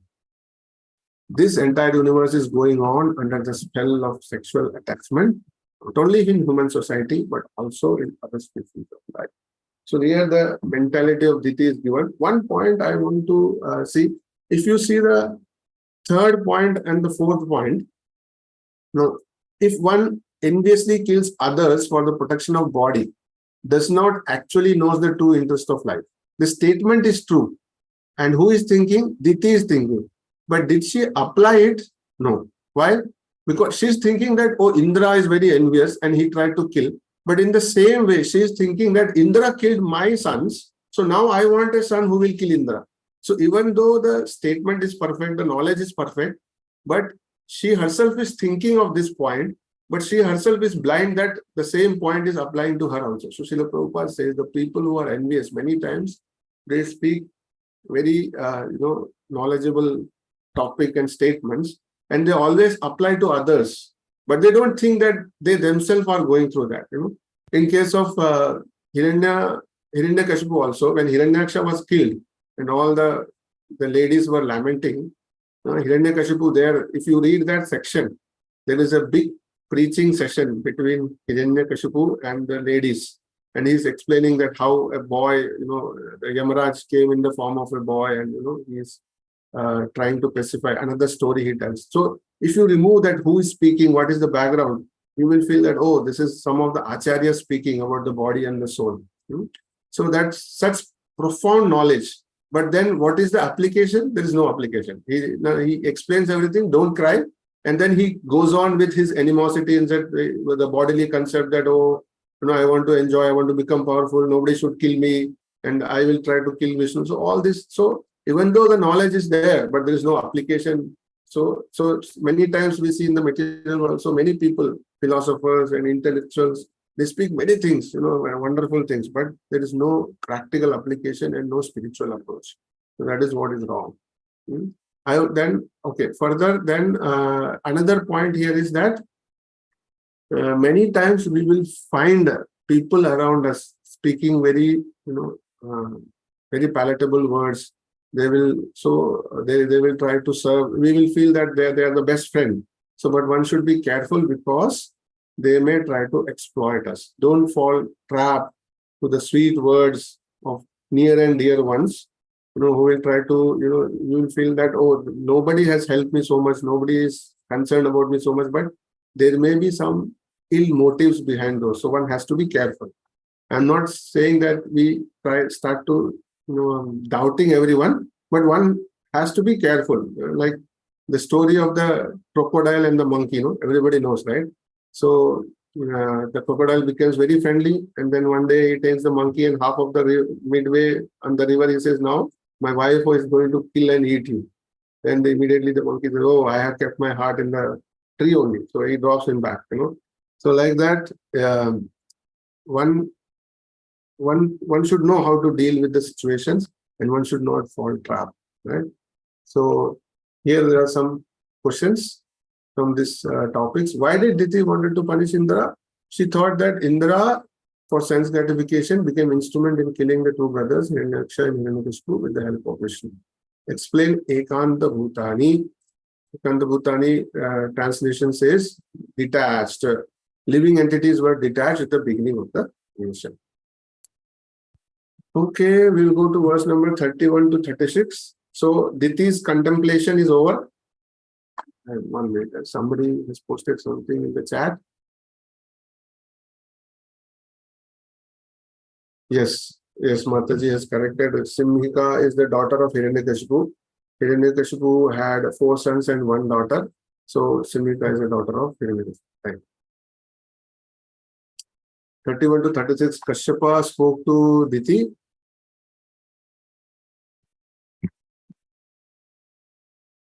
So, because you have satisfied me fully, ask for a benediction. Now, Kashyapa was fully satisfied. Diti, with all her energy, she serves Kashyapa very nicely. But throughout that service, she had this intention already that I will please Kashyapa. And when Kashyapa is pleased, I am going to ask for a benediction. So, the service was not selfless, and there was a hidden motive behind it. As a devotees, we should not be doing like this.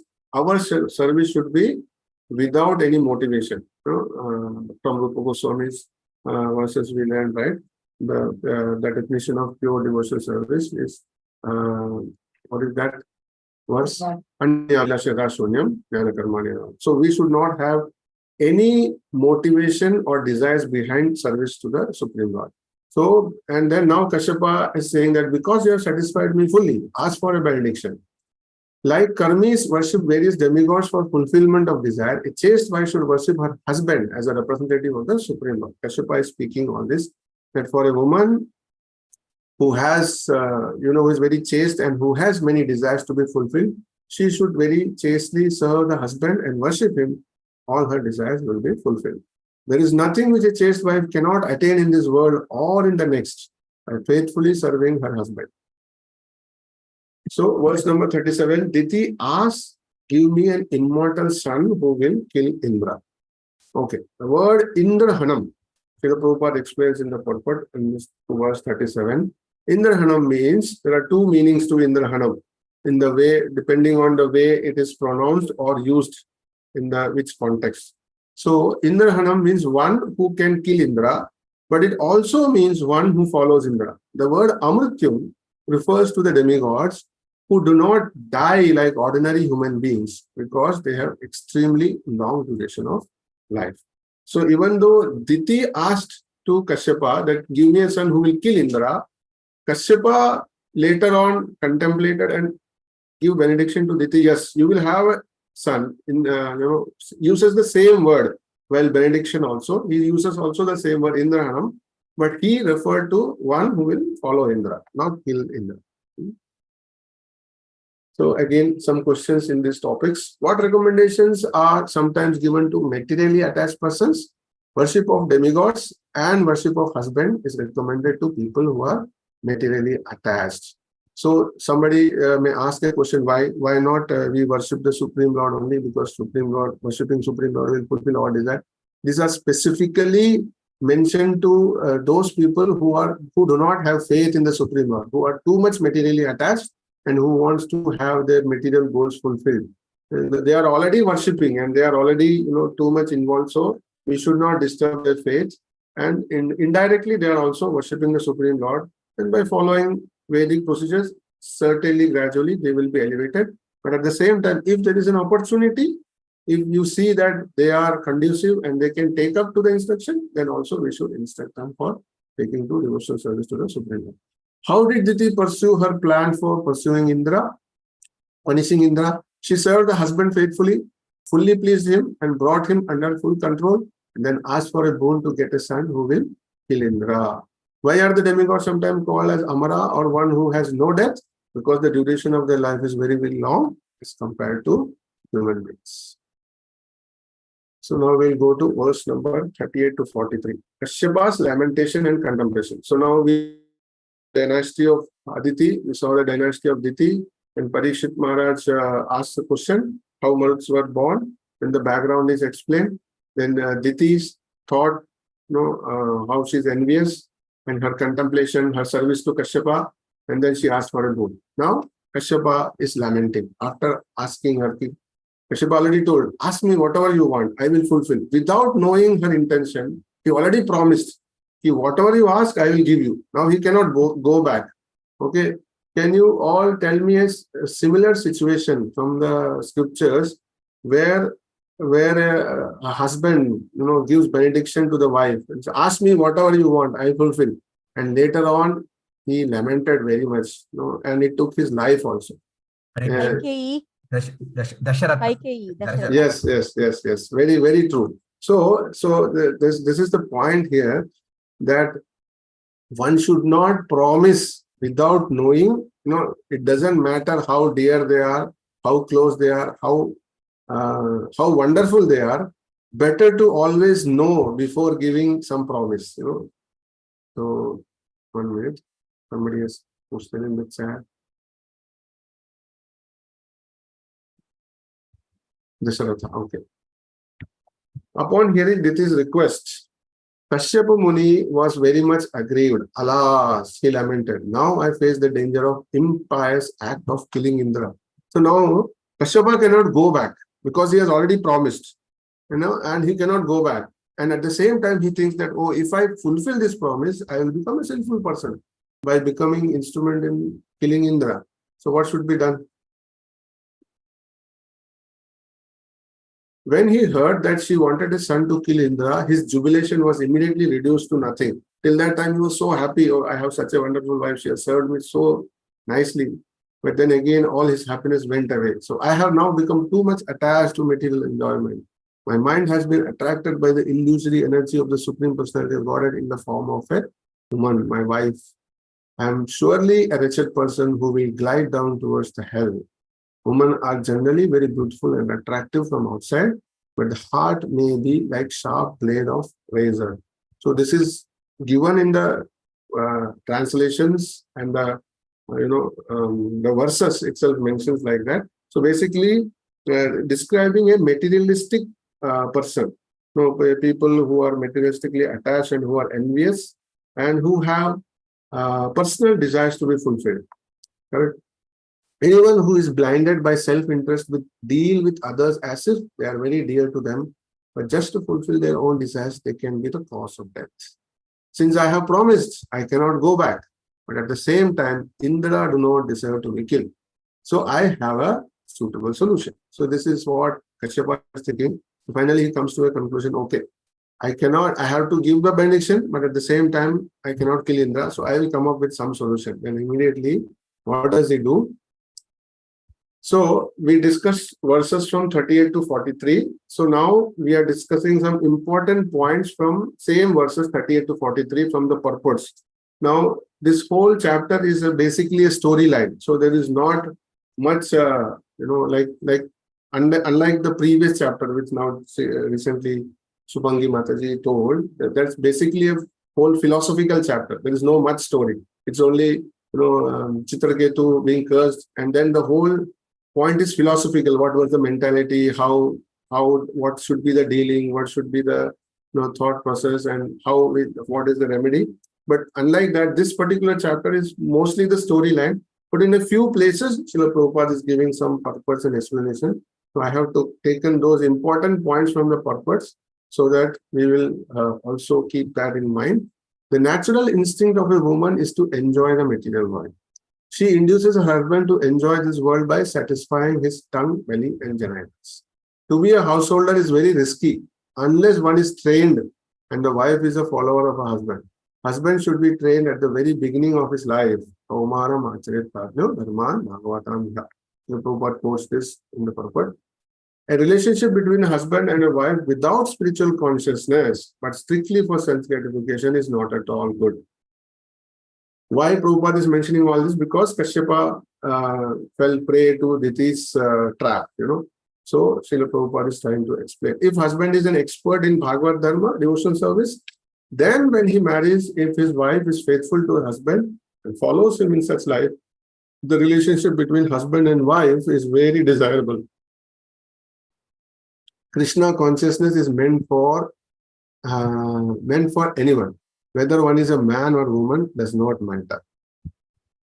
We therefore request all members of Krishna consciousness movement, both men and women, not to be attracted by bodily features, but only to be attracted by Krishna. Then everything will be all right. Otherwise, there will be danger. So naturally, if there is no Krishna consciousness, they have their own nature. Men have their own nature, women have their own nature.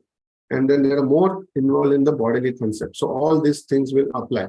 But if one is a devotee, takes to devotional service, then it is not applicable. When either a man or a woman is advanced in spiritual consciousness, the bodily conception of life practically vanishes. We should see all women as spiritual units. Everyone should be interested in activities of spirit, soul, not the body. As long as one is activated by the bodily conception of life, there is always the danger of being misled, whether one is a man or a woman. So here specifically the example is given of Diti, materialistic mentality and envious and desires to be fulfilled. But Srila Prabhupada says it can happen either to a man or a woman with that mentality. We'll continue with the purport. A man should be trained to be a first-class devotee of Lord Krishna, and a woman should be trained to be a very chaste follower of her husband. This will make the lives of both of them happy. I shall train her in such a way. Now, this is the point. Kashyapa is thinking, I shall train her in such a way that instead of always thinking of how to kill Indra, she will become a Vaishnava, a devotee of Krishna. If she agrees to follow the rules and regulations of the Vaishnava principles, the unclean core of her heart will certainly be cleansed. This is explained by Srila Prabhupada in the purport. With the last verse, Kashyapa says, I have a solution. So Srila Prabhupada is elaborating that this was the thought process going in Kashyapa's mind, that I will engage her in service of Vishnu, and by some vow, by telling her that you want to fulfill your desire, so you do this. And by engaging in such activity, she will get purified. Krishna consciousness is so powerful that it can purify even the dirtiest class of men and transform them into the topmost Vaishnavas. We have live examples how Prabhupada changed the heart of millions of people from the Western world who had no culture, no background, even lower than the Shudra class. So such people were elevated to high-class Vaishnavas. So Srila Prabhupada insists that Sri Chaitanya Mahaprabhu movements aim for that purpose. And he also quotes the bhajan, Dina Hina Yathachilo Harinamodharilo Tara Sakshi Jagaya Madhe. The appearance of Sri Chaitanya Mahaprabhu in this Kali Yuga is especially meant to deliver the fallen souls who are always planning something for the material enjoyment. He gave the people of this age the advantage of being able to chant Hare Krishna mantra and thus become fully pure, free from all material contamination. Of course, sometimes a practitioner deviates from the Vaishnava principles and there is a chance that he may fall down. But Kashyapa Muni thought that even if one falls while practicing the Vaishnava principle, he is still not a loser. Now become an asosti, pratyayona vidyate, svalpam api asadharmasya trayate mahato bhaya. So, Srila Prabhupada wanted to insist that Kashyapa knew that this vow is very difficult, what he is going to explain. And there will definitely be fault, some mistake will happen. So, Kashyapa knew that, but still he thought that there is no harm. If she follows this, even if she is not able to complete or there is mistake also, her heart and mind will be purified. So what is the lesson as devotees that what is the remedy for all of us who are now in this material world, who are, all affected by Maya and the material desires, what is the remedy to take to devotional service? And then many times this thought comes in my mind, many times that to follow everything perfectly is very difficult, and then and sometimes we feel frustrated that in spite of following all this for so many years, still I have material desires, still I have not come out of it. So this is a solution for all those people. In previous class, Muralidharan Prabhu also asked this question to our Shalini Mataji, that I hear so many instructions we follow, but these people, they immediately became devotees. But we are following, we are still not. So this is a hope for all of us who are still practicing in sadhana level. Sometimes we find that sometimes it is very inspiring. Sometimes we become very, inspired and we take up, and sometimes we are very low. Sometimes we feel that it is not working out. So this is the answer to all of us, that there is no harm, whether immediate effects takes place or not. We should continue, and definitely it will purify us, and one day we will be able to achieve success. Srila Vishwanath Chakravarti Thakur also comment, because of the length of the vow, there will certainly be some irregularity in her performance. But by the vow, her mind will concentrate while she is unaware of it. Though there may be irregularity in the Vaishnava vow, the result will still be given. Here, her efforts will thus be successful. Okay, so discussion topic. So these of course are authoritative Shastric injunction, and we should therefore be very careful in our dealings with women. Verse number 41 and 42. This is for personal application. So what is the topic here? That what is what particular authoritative injunction is given here is that one should not, we'll continue with the question from the CBA, so we will have a better idea. What advice is given in the text 41 to avoid falling down? Therefore, a person desiring to advance in the spiritual consciousness must be especially careful not to see a woman's face or hear a woman's voice. To see a woman's face and appreciate its beauty, or to hear a woman's voice and appreciate her singing as very nice, is a subtle fall down for a brahmachari or a sannyasi. When a woman's bodily features are attractive, when her face is beautiful, and when her voice is very sweet, she is naturally a trap for a man. The Shastras advise that when such a woman comes to serve a man, she should be considered like a dark well covered by grass. Chanakya Pandit has also advised, Vishwaso Naiva Kartavya Strishu Raja Kuleshu Cha. There are two persons one should not trust, a politician and a woman. These, of course, are the authoritative Shastric injunction, and we should therefore be very careful in our dealings with women. So this is the connection, the discussion topic also. What are the Shastric injunction? Vishwaso Naiva Kartavya Strishu Raja Kuleshu Cha. That means there are two persons one should not trust, politician and a woman. So what is the personal application is that we already discussed while discussing that don't fall trap to people, who behave very nicely with you with very sweet words, and they will always come and serve you. And then there may be some ill motive. So politicians always, they are duplicitous. They have something inside and something outside. So all the political leaders, they come up with so many promises, false promises, and I will do this, I will do that. And they will go post so many things in the social media, and that they are serving the poor, they are helping the needy people, distributing food, opening hospitals, schools, and so many things. But are they really doing it with the mentality of service, selfless service, or are they doing it with some background? So this is what one has to be careful. Preaching a personal application is that one should not fall trap to envious people or selfish people. One should be very careful when dealing. Right? Hare Krishna. Another question, briefly describe the progressive and the degrading life from verse number 40. So two paragraphs are given. One is for progressing life and one is for degrading life. The natural instinct of a woman is to enjoy the material world. She induces her husband to enjoy this world by satisfying his tongue, belly, and genitals, which are called jibva, udara, and upastha. The woman is expert in cooking palatable dishes so that she can easily satisfy her husband in eating.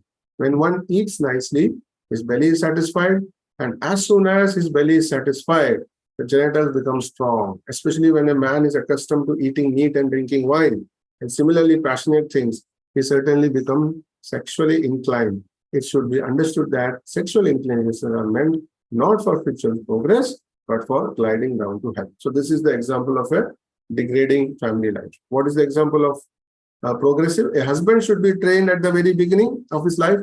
During the time of brahmacharya or student life, a brahmachari should be taught to be expert in Bhagavata Dharma devotional service. Then when he marries, if his wife is faithful to her husband and follows him in such life, the relationship between husband and wife is very desirable. However, a relationship between husband and wife without spiritual consciousness but strictly for self-gratification is not at all good.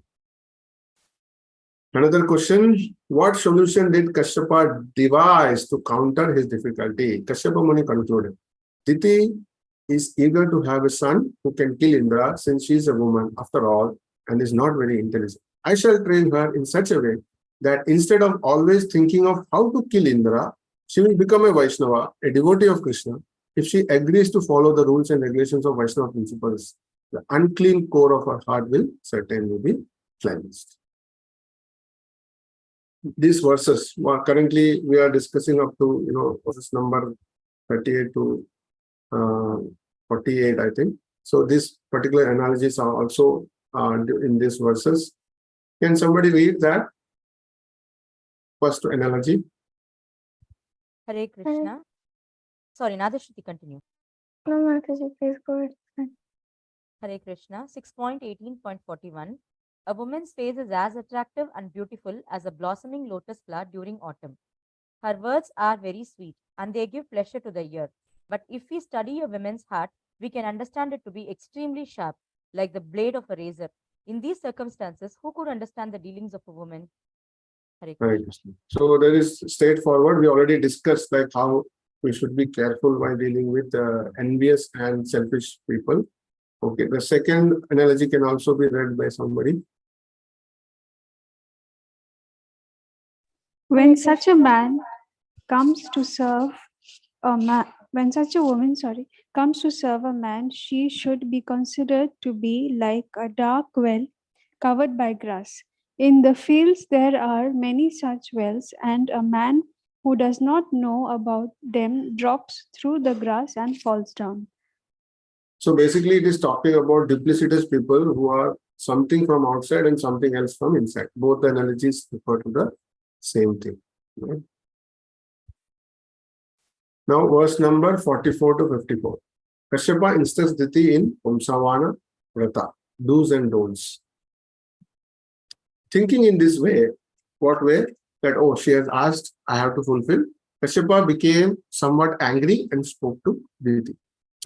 If you follow this Vrata for 1 year, you will get a son who will kill Indra. So in the question, when the benediction, Diti asked the word Indra Hanam, and in the answer also, Kashyapa used the same word Indra Hanam, but Diti was referring to a son who will kill Indra, and Kashyapa was referring to a son who will be follower of Indra, right? So you will get a son who will kill Indra. However, if you deviate by any reason, you will get a son who will become Indra's follower. And Kashyapa knew for sure that she is going to commit some mistake. Diti said, I will do what is required. Kindly explain what I should do and what is forbidden. Now, Kashyapa starts explaining. First, he says what should not be done, not what are the things which should not be done, and then later he will explain what are positive things to be done. Not harm anyone and not be envious of anyone. This is the first instruction. Srila Vishwanath Chakravarti Thakur indicates that the first rule itself forbids her from desiring to kill Indra, right? What was her whole desire? What was her desire mentality for asking the benediction was she wanted to kill Indra. So Kashyapa said, okay, you have to follow a Vrata. She says, okay, I will do whatever you say. And what was the first instruction of the Vrata? You should not be envious of anyone. So the first instruction itself that throughout the period, she cannot think anything bad about Indra or killing of Indra. So Vishwanath Chakravarti Thakur says the first rule itself forbade her from desiring to kill Indra. Do not enter water while bathing. Do not speak to sinful people. Do not wear unwashed clothes or do not put garland that has already been used. Do not eat any leftover food offered to goddess Kali, anything which is contaminated by flesh or fish given by a Shudra or seen by a woman in menstrual period. Do not drink water by joining the palms. These are various instructions which were given by Kashyapa. After eating, do not go to street without washing hands, mouth and feet. In the evening, with loose hair, without proper decoration, without being grave and properly covered. Okay, so these were all the don'ts. Now, Prabhupada also says in the purport that he did not encourage mini skirts, where Kashyapa is saying that do not go outside without being properly dressed. So Srila Prabhupada takes a chance to mention that he did not encourage the mini skirts that have now become a fashionable. In the Oriental civilization, when women goes out on the street, she must be fully covered so that no man will recognize who she is. You should not lie down without washing your feet or purifying, with wet feet or head pointing to west or north. You should not lie naked or with other women or during sunrise or sunset. Putting on washed clothing. Okay, these were the don'ts, what we are not supposed to do. Now, Kashyapa is explaining what has to be done. Putting on washed clothing, being always pure, being adorned with turmeric, sandalwood pulp, other auspicious item. Before breakfast, one should worship the cows, the brahmanas, the goddess of fortune, the supreme personality of Godhead. Srila Prabhupada again makes a point in the purport, indicates that the worship of cows and brahmanas are integral part of the Vaishnava culture. With flower, garlands, sandalwood bud, ornaments, and other paraphernalia, a woman following this vow should worship other women who have sons and whose husbands are living. The pregnant wife should worship her husband and offer him prayers. She should also meditate upon him, thinking that he is situated in her womb. Srila Prabhupada explains that because the child is an expansion of the husband, so he's also representing the husband. So that is why it is mentioned that she should also meditate upon him, thinking that he is situated in her womb.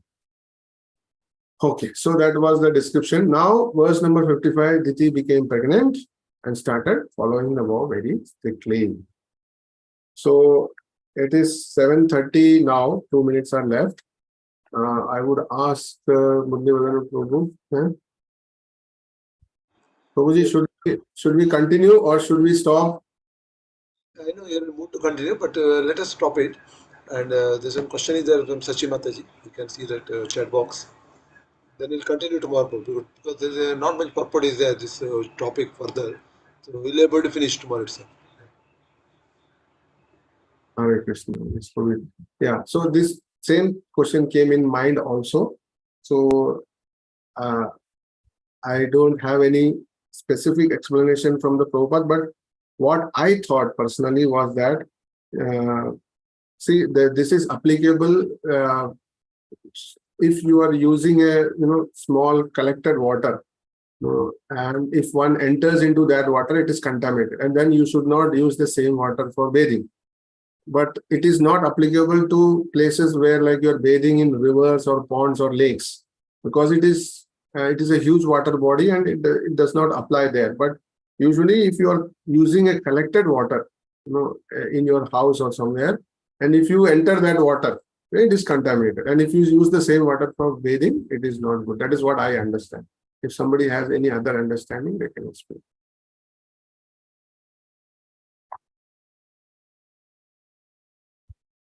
Yes, Prabhuji, Priyatam Prabhu. My understanding is entering meaning when you enter into a river or a pond or lake, then you are entering into those water body and then taking bath. But you can also take the water in a bucket or some container, and then you can take bath separately. So maybe that is being instructed that you should not enter into a water body, but you take the water and take bath outside.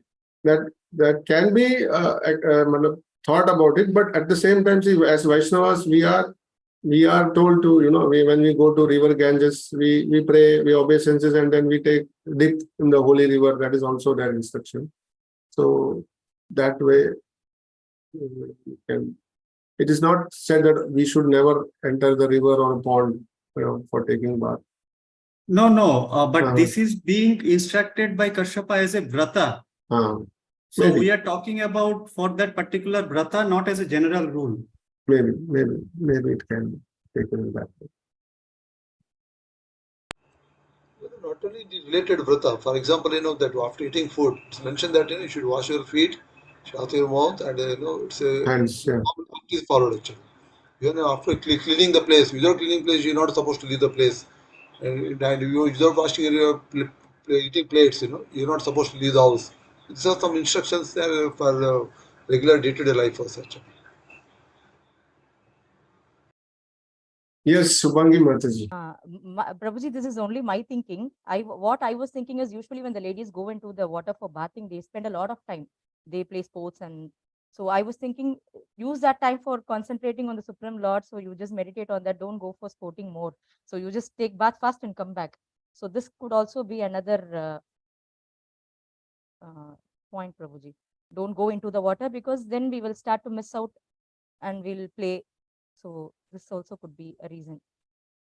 It can be, yeah, can be seen at different angles. But one thing is for sure that when we go to holy places, like, Mother Ganges or, Shamakund, Radhakund, such places, strictly it is said one should not be in a frivolous mode. The mentality is not for enjoyment, it is only for purification. One should just go, take 3 dips and come back. That is what it is there, the instruction. Yes.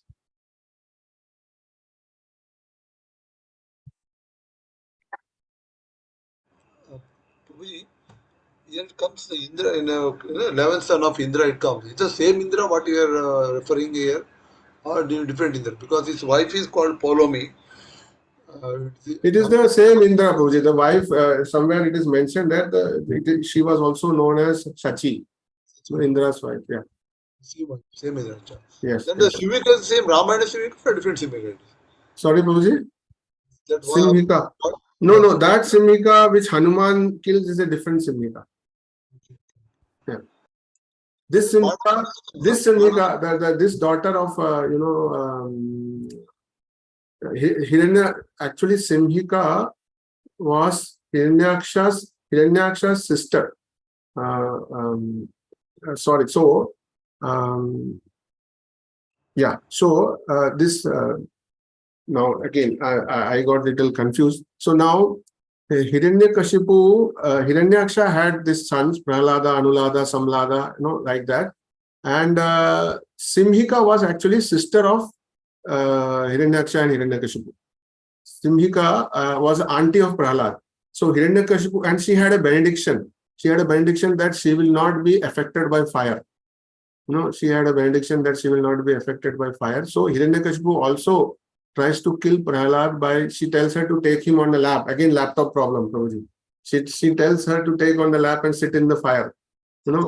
So, but when she was given the benediction, she was specifically told, if you use it for good purpose, it will affect.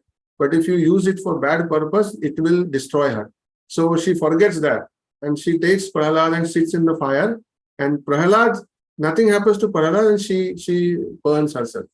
So that story is also there. So she is the sister of Hiranyakashipu, auntie of Prahlad, Simhika. Her name is Holika. Yeah, same. It is referring to the same person. Prabhuji, Hare Krishna. Prabhuji, now I'm getting confused. Simhika, you're saying daughter or sister, Prabhuji, of Hiranyakashipu? Simhika is a sister of Hiranyakashipu, because in the verses, if you go from that verses where the descendants of Diti are explained, it is explained that she had 2 sons, 1 daughter, and then 49 maruts. Okay. Yeah. But I think elsewhere it is given that Hiranyakashipu had 4 sons and 1 daughter.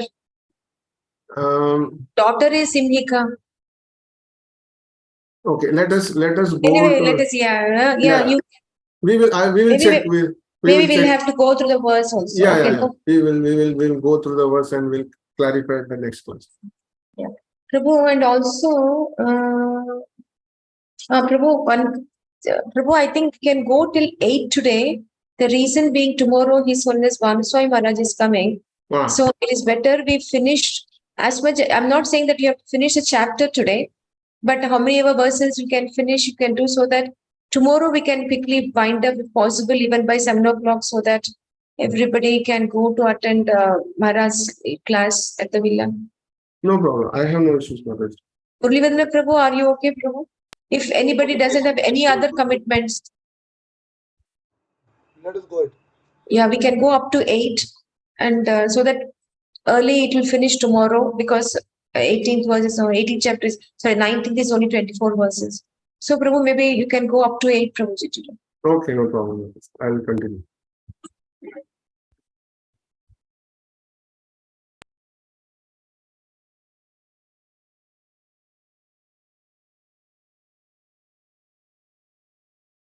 Okay,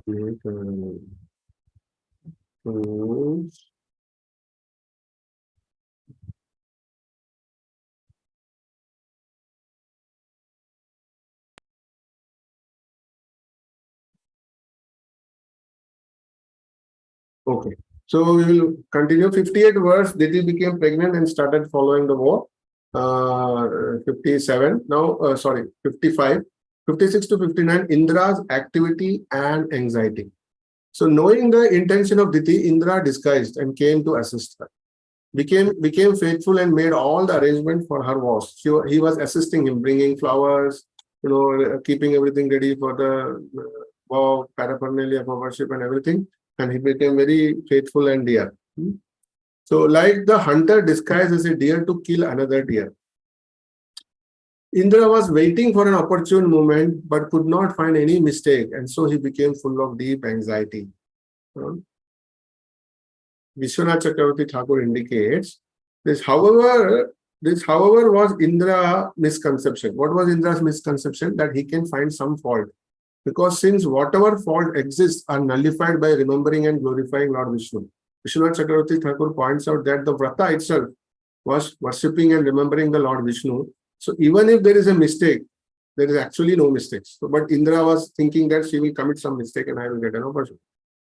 I offer my obeisances unto the infallible Lord. This is Vishwanath Chakravarti Thakur's comments.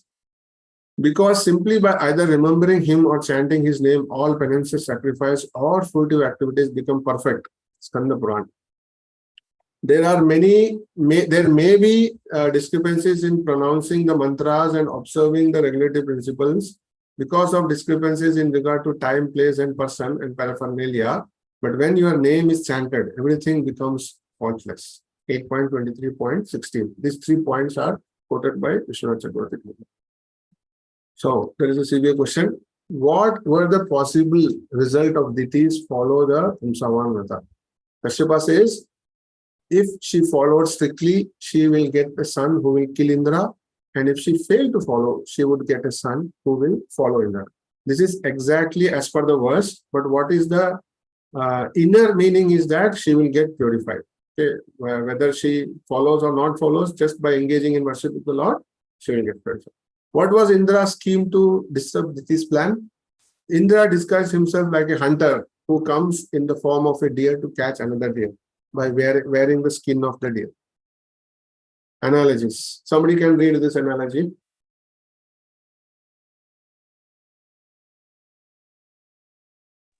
Rajeshwar? Yes, Madhur.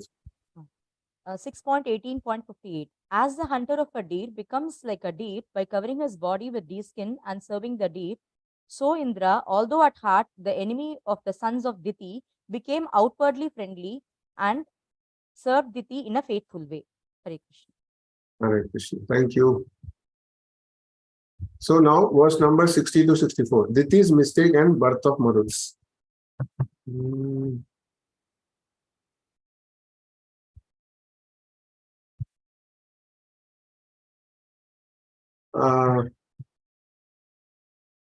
Prabhuji, Murlivardhan Prabhu, you had posted something, no? He had a Ashtasiddhi, regarding whom you are talking, Prabhuji? No, there was a question was there before that, Dina Damodar Prabhu. Okay. Dina Balangu Prabhu. He has mentioned that, how did Indra come to know, she wants, she doing Vrata and all these things. Okay. This is just a guess. I don't know if it's true or wrong, but just to guess. Yeah, I mean, he came to know, see, when Bhagavatam was also spoken, all the rishis from all the universe, they came to know. So a person usually, whatever the intention, whenever somebody engaged in meditation, always Indra comes to know. He wants to disturb, he's always very cautious that his position and post should not go. He's always safeguarding. He's always watching the news, BBC, maybe. So that way he's always conscious of whenever somebody is trying to harm him. Yeah. What is that? Sorry. Okay. So now we will Diti's mistake and birth of Maruts. Due to becoming weak by following the vow for one time, Diti went to sleep in the evening twilight without washing hands, mouth and feet after eating. Indra entered the womb with yogic powers. Here, Srila Prabhupada mentions, like Muralidharan Prabhu said, he has Ashtasiddhi. So with his yogic powers, he enters into the womb of Diti. Cut the shining golden embryo into 7. They became 7 different entities and started crying. Now, Srila Prabhupada mentions in the purport that because Diti was engaged in worshipping of Lord Vishnu, that embryo became very powerful and it was like fire, it became like glowing. So this is the also instructions for all the devotees also, that part of Garbhadhana Samskara, that when a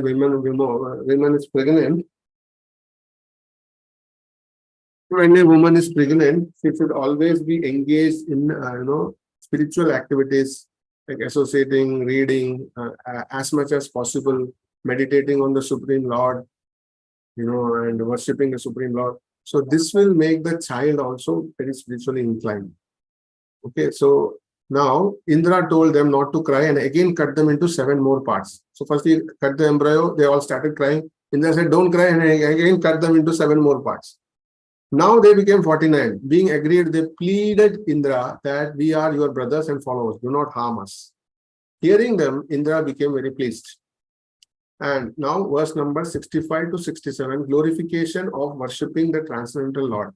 This section is the most powerful section of the entire chapter, where Srila Prabhupada, Vishwanath Thakur, and the verses itself glorify the worship of Lord Vishnu or the spiritual process. As you were saved by the Lord from Brahmastra, released by Ashwatthama, who is saying this? Shukadev Goswami is speaking to Parishad Maharaj. But as you were saved by the Lord from Indra, from Lord Brahmastra, from the Brahmastra released by Ashwatthama, the Manuts were saved by the Lord, even though they were attacked by underworld inside the womb. Similar situation. So immediately Parishad could relate to that scene. Even if one worships the Lord for once, they can attain the same bodily features in Vaikuntha. Since Diti worshipped the Lord for 1 year, her sons attained the platform of demigods. Now here somebody may ask a question that the devotional service is so powerful that by engaging one gets purified. And here the explanation is given that even if one is worshipped once, he can attain the Vaikuntha platform. But what is the result here? That they attained the platform of demigods. Why? Because the intention was not for spiritual perfection. So even though she got purified, her heart got purified, the sons became powerful, but why they were not elevated to Vaikuntha? Because the whole intention was different, and she did not engage in a selfless, devotional, loving way. So that's why the results were not fully provided, but the purification took place. 68 to 78, discussion between Diti and Indra. Diti got up from the sleep and saw 49 suns glowing like fire, who were friend of Indra. When she got up from the sleep, all of them came out of the womb and she saw. She was surprised and spoke to Indra, my dear son, actually I took the vow to get a son for the purpose of killing you.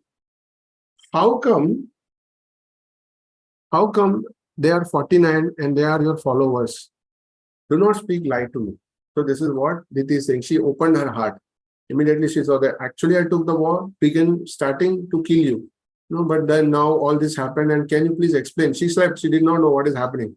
When she got up, she saw 49 Maruts and they are all brilliantly glowing and they have already attained the position of demigods. So she asked what is happening and why are they so friendly to you and what happened? Do not tell lie to me. Indra says, when Indra saw that Diti was honest, he also spoke with open heart. He said, I was blinded by self-interest. I came disguised to find fault in you so that I could kill the embryo. When I got opportunity, I tried to cut them, but none of them died.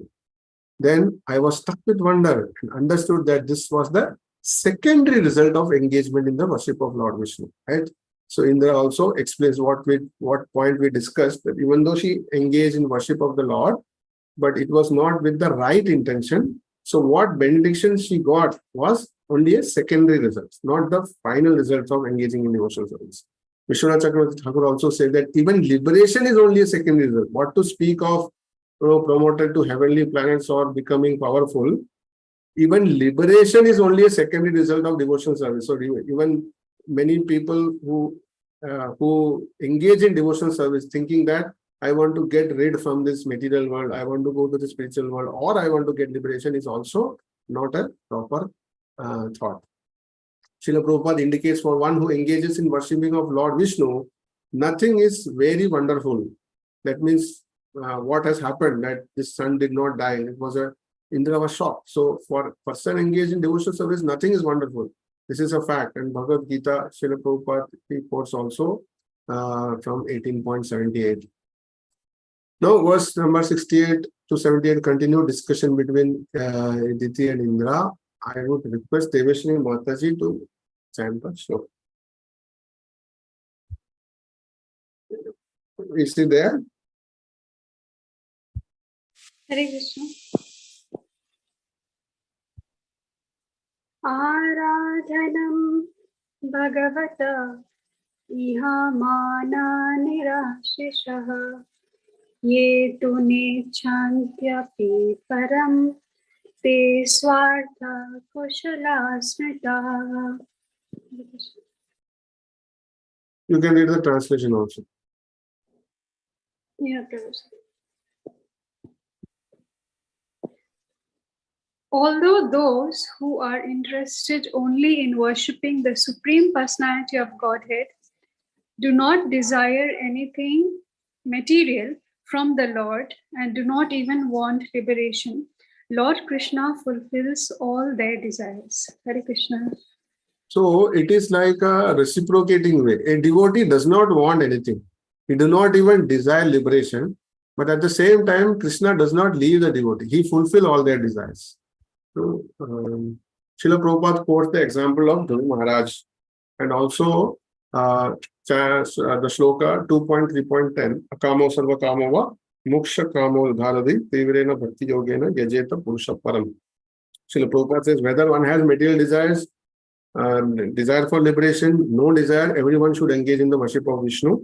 But the best is to worship without any motive and to lovingly serve the Lord, to please the Lord, to attain the prema. And he also quotes Dhruva Maharaj. And in the process, if they are sincere, they will be purified and ultimately they will achieve if they continue devotional service, they will achieve the desired results. So, Prabhupada quotes Dhruva Maharaj that initially his motive also was to gain a kingdom greater than his great-grandfather, but then later when he sees the Lord, he purifies. And then he also says, I was, just asking for broken pieces of glasses, whereas I have achieved a rare diamond. So this is also quoted. The actual devotee does not desire even liberation. The Lord, however, fulfills the desire of the devotee by awarding him opulence that will never be destroyed. So even though they do not desire, he will give. But this thing should not be kept in the mind. Oh, the Lord will anyway fulfill. So with that mentality also, we should not engage in devotional service. Srila Vishwanath Chakravarti Thakur indicates those who desire liberation are ignorant of their own interests, desiring grass instead of great treasure available. The Lord certainly gives desired objects to devotees who request them. So, what is the point here is, those who worship the Lord with desires, the Lord fulfills those desires only. But He gives His lotus feet, which include all desirables, to those worshippers who do not desire material benefits. Srimad Bhagavatam 5:19-27. So those who worship the Lord for desires, material desires, the Lord fulfill those desires. Those who worship without any desires, the Lord will give the lotus feet, which will to those worshippers who do not desire material benefits, which will ultimately fulfill all the. There will be no desire left in the heart of the devotee, pure devotee. Okay, one more verse. Priya can chant.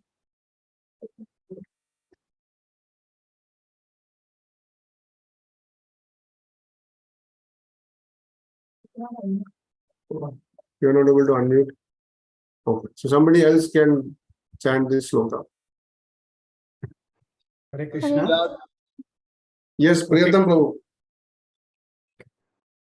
Aradhyatma pradam devam swatmanam jagadishwaram ko vrinita guna sparsham buddhasya narake piyat. The ultimate goal of all ambitions is to become a servant of the Supreme Personality of Godhead. If an intelligent man serves the most dear Lord, who gives himself to his devotees, how can he desire material happiness which is available even in hell? Hare Krishna. So what is explained here, one particular point I was astonished to read, that even in the hell, hell is full of description with miseries, but there is some kind of happiness even in hell also. How can he desire material happiness which is available in hell also? So there are some kind of happiness. When we went through the description of hellish planets, there are many planets where there is in the description it is mentioned that there is lot of intoxication, and they, after getting intoxicated, they engage in sexual activities. All these description are also there in hellish planets. So there is happiness, material happiness even in the hell also. So what to speak of earthly planets and heavenly planets? But one who is intelligent, he will never desire this. An intelligent man will never aspire to become a devotee to achieve material happiness. That is the test of a devotee. Indra continues, my dear mother, please forgive me, because of the power of your devotional service, they have been saved even though I tried to kill them. So Indra confesses, he asks for forgiveness. As Diti said, opened her heart, Indra also opened her heart, all the problems were resolved, everything was finished. And then Diti was very pleased with Indra's behavior. Indra offered his obeisances, left to heavenly abode along with the 49 Maruts. Sukadeva Goswami said, my dear king, I have explained to you everything as per your desire. Now you may ask further and I will explain. There ends the chapter. Questions from this particular section? Briefly narrate the history of Maruts 71 to 73. When Diti did mistake, Indra entered the womb and cut the embryo into 7. Then again each piece into another 7, and due to the power of devotional service to the Lord of Vishnu, all of them became alive. Thus 49 Maruts were born. Okay. Now we will come to the theme and the lessons of this particular chapter. So if you actually go through the chapter, it's just a simple storyline where somebody has posted something in the chat. Many times when we are also chanting, although we do intend to desire other things, our mind is deviated. Material things does not imply such situations also. Okay, we'll come to that topic. Okay, so this is a simple storyline where the discussion between Diti and Kashyapa, he gives a benediction, then Indra comes, all this is happening. But as I discussed, the Bhagavatam deals with the highest topic, which is pure devotional service. So similarly, Prabhupada and Vishwanath Chakravarti Thakur highlights the theme of pure devotional service in this whole chapter, even though there are many things, other things described, but the full concentration on those verses where the devotional service is glorified and the pure devotional service is glorified, and how a person should be focused on devotional service without any material desires. Okay. So, worship of Lord Krishna. So the main theme is that somehow or other engage in the worship of the Lord. So this was also Kashyapa's plan. When Diti asked for a boon, what he thought is, even though she is envious, she is impure, and Srila Prabhupada also point out that the Krishna consciousness movement is specifically meant for any kind of men who are most fallen. So what is the practical application is that somehow or other, whether a person is in whatever situation of life, degraded, not degraded, devotional, not devotional, inclined, not inclined, somehow or other, if we can bring them in connection with Krishna, that is the best thing. Either by books, by preaching, by prasad, whatever way, according to time, place, and circumstance. Out of all those worship, now when you engage in devotional service, there is also many categories. Akamo, Sarva, Kamava, Moksha, Kamo, Dharadi, right? All those, there is no restriction. Anyone can approach and anyone is allowed. But at the same time, as devotees, we should know that out of all those worship, the best is to worship without any personal desire. So this is the theme, the whole theme of this chapter. Now, let us see some lessons, what we have learned. I will share a few points. If anybody has anything additional point apart from this, they can share after I complete. So one who is in the bodily concept and envious of others may find fault in others. but may overlook the same fault in the self, right? This point we discussed when Diti thought that Indra is very envious, he is materialistic, he killed my sons, and then she desired to have a son who will kill Indra. Even though her point was right, but she did not think that it applies to her also, right? Never commit to anyone or promise anything without knowing the reason or the results. Doesn't matter how good or he or she is, how long the relationship is, right? So don't promise falsely to anyone without knowing. And this we discussed when Diti asked. We also discussed about Kaikeyi and Dashratha, right? Similarly, any situation can come, sometimes in some one example of materialistic life, that there was one servant who was serving a family. So he was he was staying in that with the family. So long number of years he served, 10, 15, 20 years. He became so faithful that, one day the master of the house, he became so confident. He gave the keys and went. And at that time, after 20 years, the servant, he took all the money, jewelry, and he ran away. So one should not, one should be careful when dealing in the material world. If you find yourself in difficulty, try to find a Krishna conscious solution, or always keep Krishna in the center. Now what happened? Kashyapa was already fell into the trap. Now there was no way out. But at the same time, immediately he took shelter. Immediately he took shelter of the Lord, and he thought, what is the best? And the best solution was keep Krishna in the center. And he came up with the solution that I will engage her in Pumsavanvata. So similarly, try to avoid such situation. But if at all we land up in such situation, always consult with devotees, Guru, Sadhu, Shastra, and come up with a Krishna conscious solution so that it will be beneficial for everyone. Transcendental trickery is okay if it helps others to connect to Krishna, right? So Diti tried to cheat Kashyapa, but Kashyapa also tricked her, but that was for a better purpose, for engaging in Krishna. What we do to others will happen to us, right? Diti tricked Kashyapa. She disguised herself, in the sense she became very polite, very humble. She served him very nicely, and she served Kashyapa and fulfilled. She wanted to ask the war. Same thing happened to Diti. When she started the war, Indra came. Indra disguised himself as a very nice person, small boy, Brahmana boy. He started assisting her, and did everything. And finally, what he tried? He tried to enter the woman, kill the child.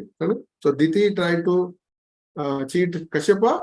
Same result happened to Diti also. Indra came and he also tried. So what we do to others will happen to us.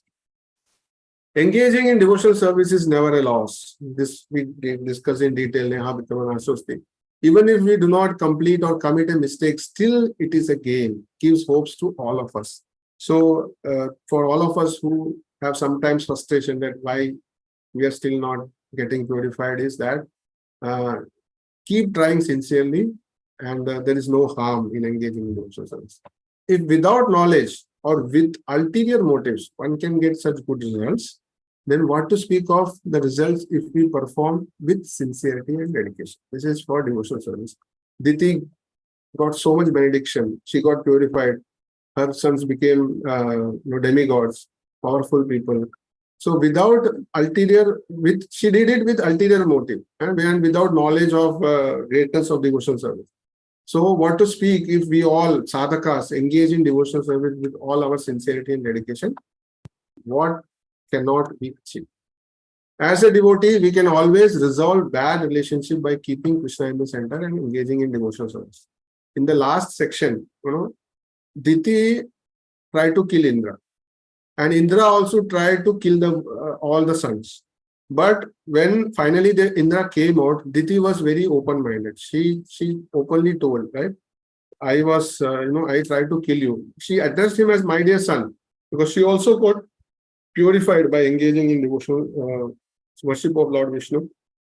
He said, my dear son, I tried to kill you, but don't tell lie to me. Similarly, Indra also addressed her as my dear mother. Because actually she is mother, in the position of mother. She is sister of actual mother. Aditi is a mother and Diti is sister of Aditi. So actually she addressed her as, even though she was envious, always there is a fight between Devatas and the Asuras. But here she addresses him as son, and she asks, Indra also opens his heart. and everything is resolved. And finally, Diti also bless Indra, and Indra takes all the 49 months to the heavenly planet. So Diti also has something to say that, oh, my sons are also there in heavenly planets. Correct.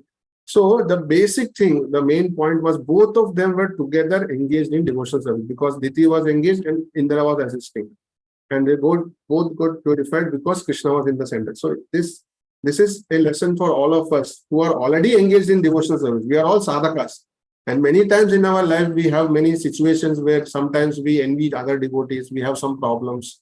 We start thinking bad. So it should not be kept in the mind. Immediately we should approach such devotee, because our goal is the same. We are all engaging in worship of the Lord. We all want to serve Guru and Gauranga, and ultimately we want to please Krishna. So if we keep that in our mind, we will not achieve success. So better open our heart, in a nice way, according to time, place, and circumstance, and then ask for forgiveness and build up that relationship. These are the lessons what we can learn. We have one. The Lord says, you just always remain thinking of me. That means always remain in Krishna consciousness. Simply, this Krishna consciousness means somewhere or other you have to think of Krishna always. Somewhere or other. You just engage yourself in some activity so that it can remind you about Krishna. That is the process.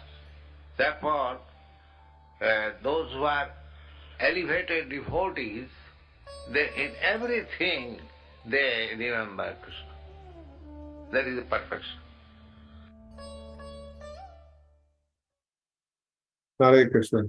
Thank you very much. So if I have also prepared some quiz, we can do it tomorrow morning maybe. There are only 15 questions. I have completed the section now. Now if there is any other questions. We will also clarify that one point is left out, whether Simhika is a daughter of Hiranyakashipu or Daksha. That we'll check. I'll refer to the section and come back tomorrow morning. Krishna Prabhuji, it is mentioned as daughter, and also Simhika is the aunt. Maybe it is both the names are same. Acha, it is mentioned daughter of whom? Daughter of Hiranyakashipu, very clearly mentioned. Okay, and also mentioned that is in other place they have mentioned she is the sister of Hiranyakashipu.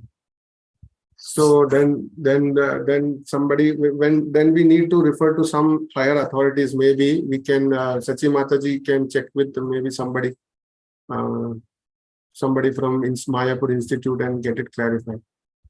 Yeah, Prabhuji, but if you have posted also the extract, as per the 12th, 13th verse of the same chapter, Srila Prabhupada in the verse also says that she is a daughter of Hiranyakashipu. But maybe there could be two Simhikas, maybe. Yeah.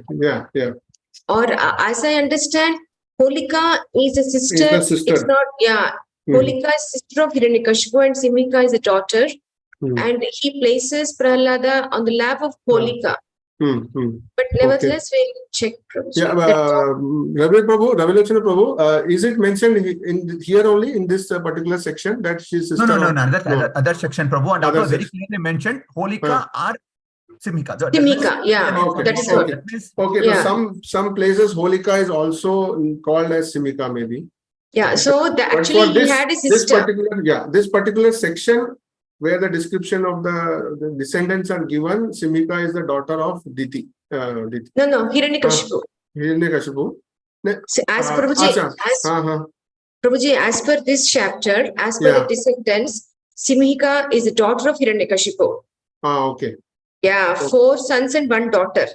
Okay. But Hiranyakashipu also had a sister by name Holika. Holika, yes. Now I understand. Yes, it is like that, Prabhuji. Okay, so when he placed Prahlada, so he placed on the lap of Holika. Holika, yes. Yeah, that's how. That is what it is. Okay, fine. So, So because of that name, maybe that was, but like Ravilochan Prabhu said, it is Holika or Simhika. Yes. With his sister, but actually she is called Holika only. Okay. But the daughter is Simhika. Right. Understood. Okay, Master. Thank you. Yeah, Prabhuji, with your permission, can I add one more lesson you can learn in this one? Please, Prabhuji. Yeah, actually, that Kashyapa Muni, he has got, the deviated some second time, not the first time. First time, Ah. one time, untimely got, he was succumbs to the force of his wife. Yes. So, then second time he learned the lesson. So in our case, devoted time, you should not wait till the second time. You should always do it in first time itself. Don't procrastinate the Krishna conscious activities. Once you fall down, is immediately take corrective action and finish it off. That's every Thank time you. there is a possibility of falling down again and again. That's what I think. Thank you, Prabhuji.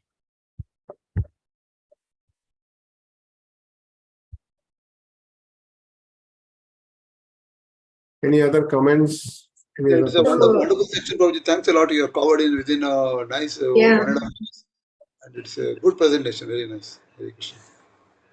78, 79 verses in one bar. It was, but you have covered all the points. But most importantly, like you rightly said, most storyline, but then you summarized all the lessons at the end of the session, and that's and Murlivadana Prabhu, I think tomorrow we can have the class only from 5:30 to 6:30 because it's only 24 verses, so that devotees can go for hearing the lecture of Maharaj.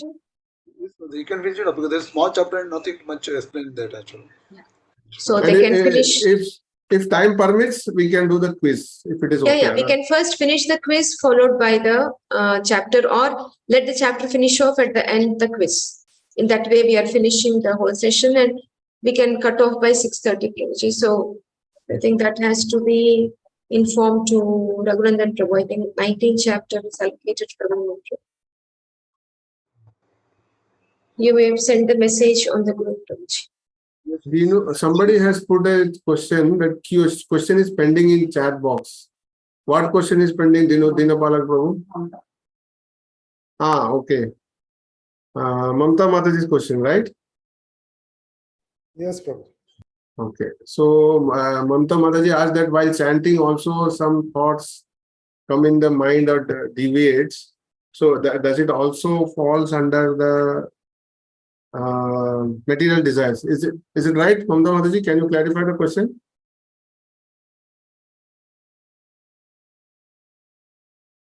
I think she's not there. Huh? She's there.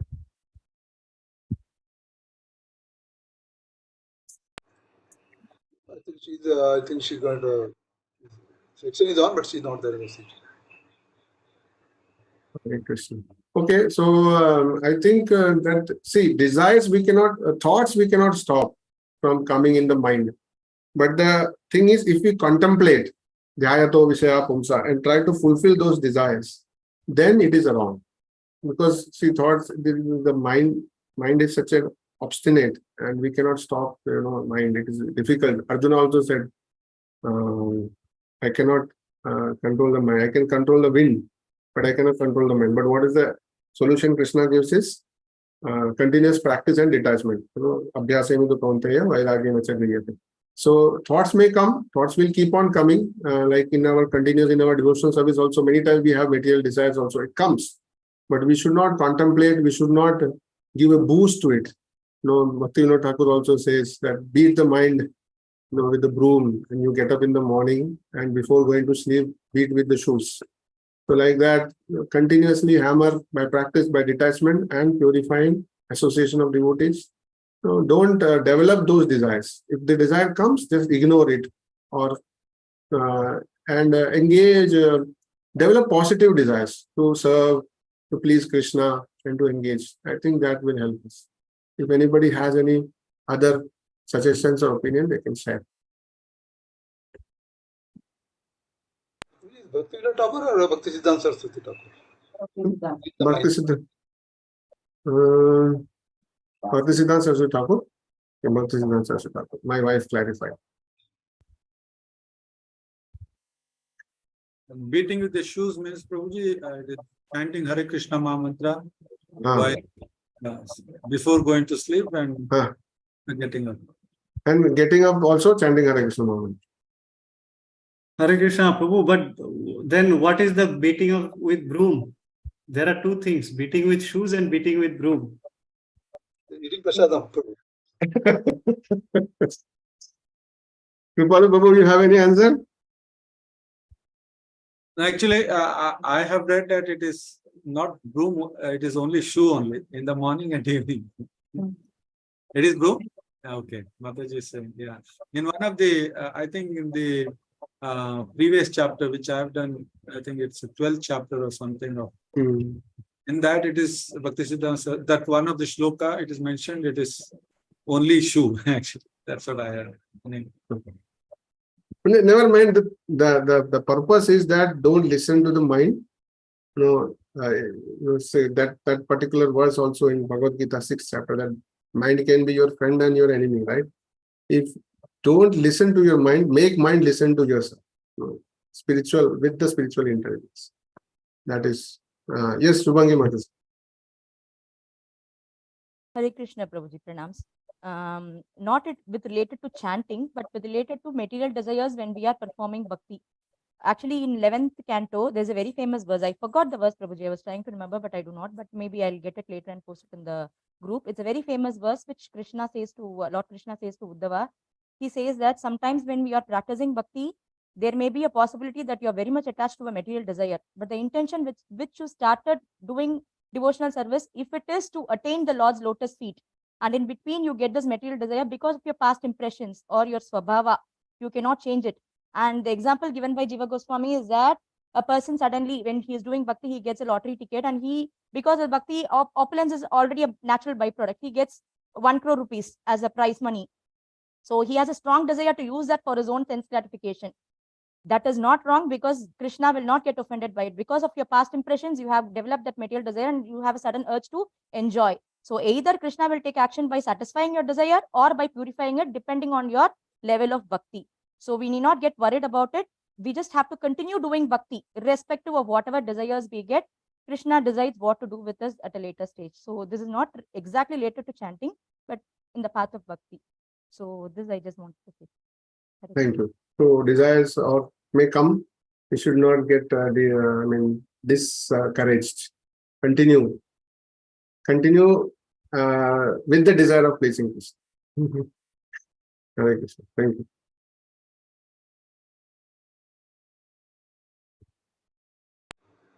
Anything else? Is your question has been already answered. You can listen from your recorded section. Anything else? Otherwise, you'll wind up the section. Hare Krishna. Yes, Prabhuji, thank you so much. I just heard partially, but yes, I'll go through it once again, Prabhuji. Thank you so much. So, shall we wind up? And thanks a lot for everybody for joining. It's a nice section.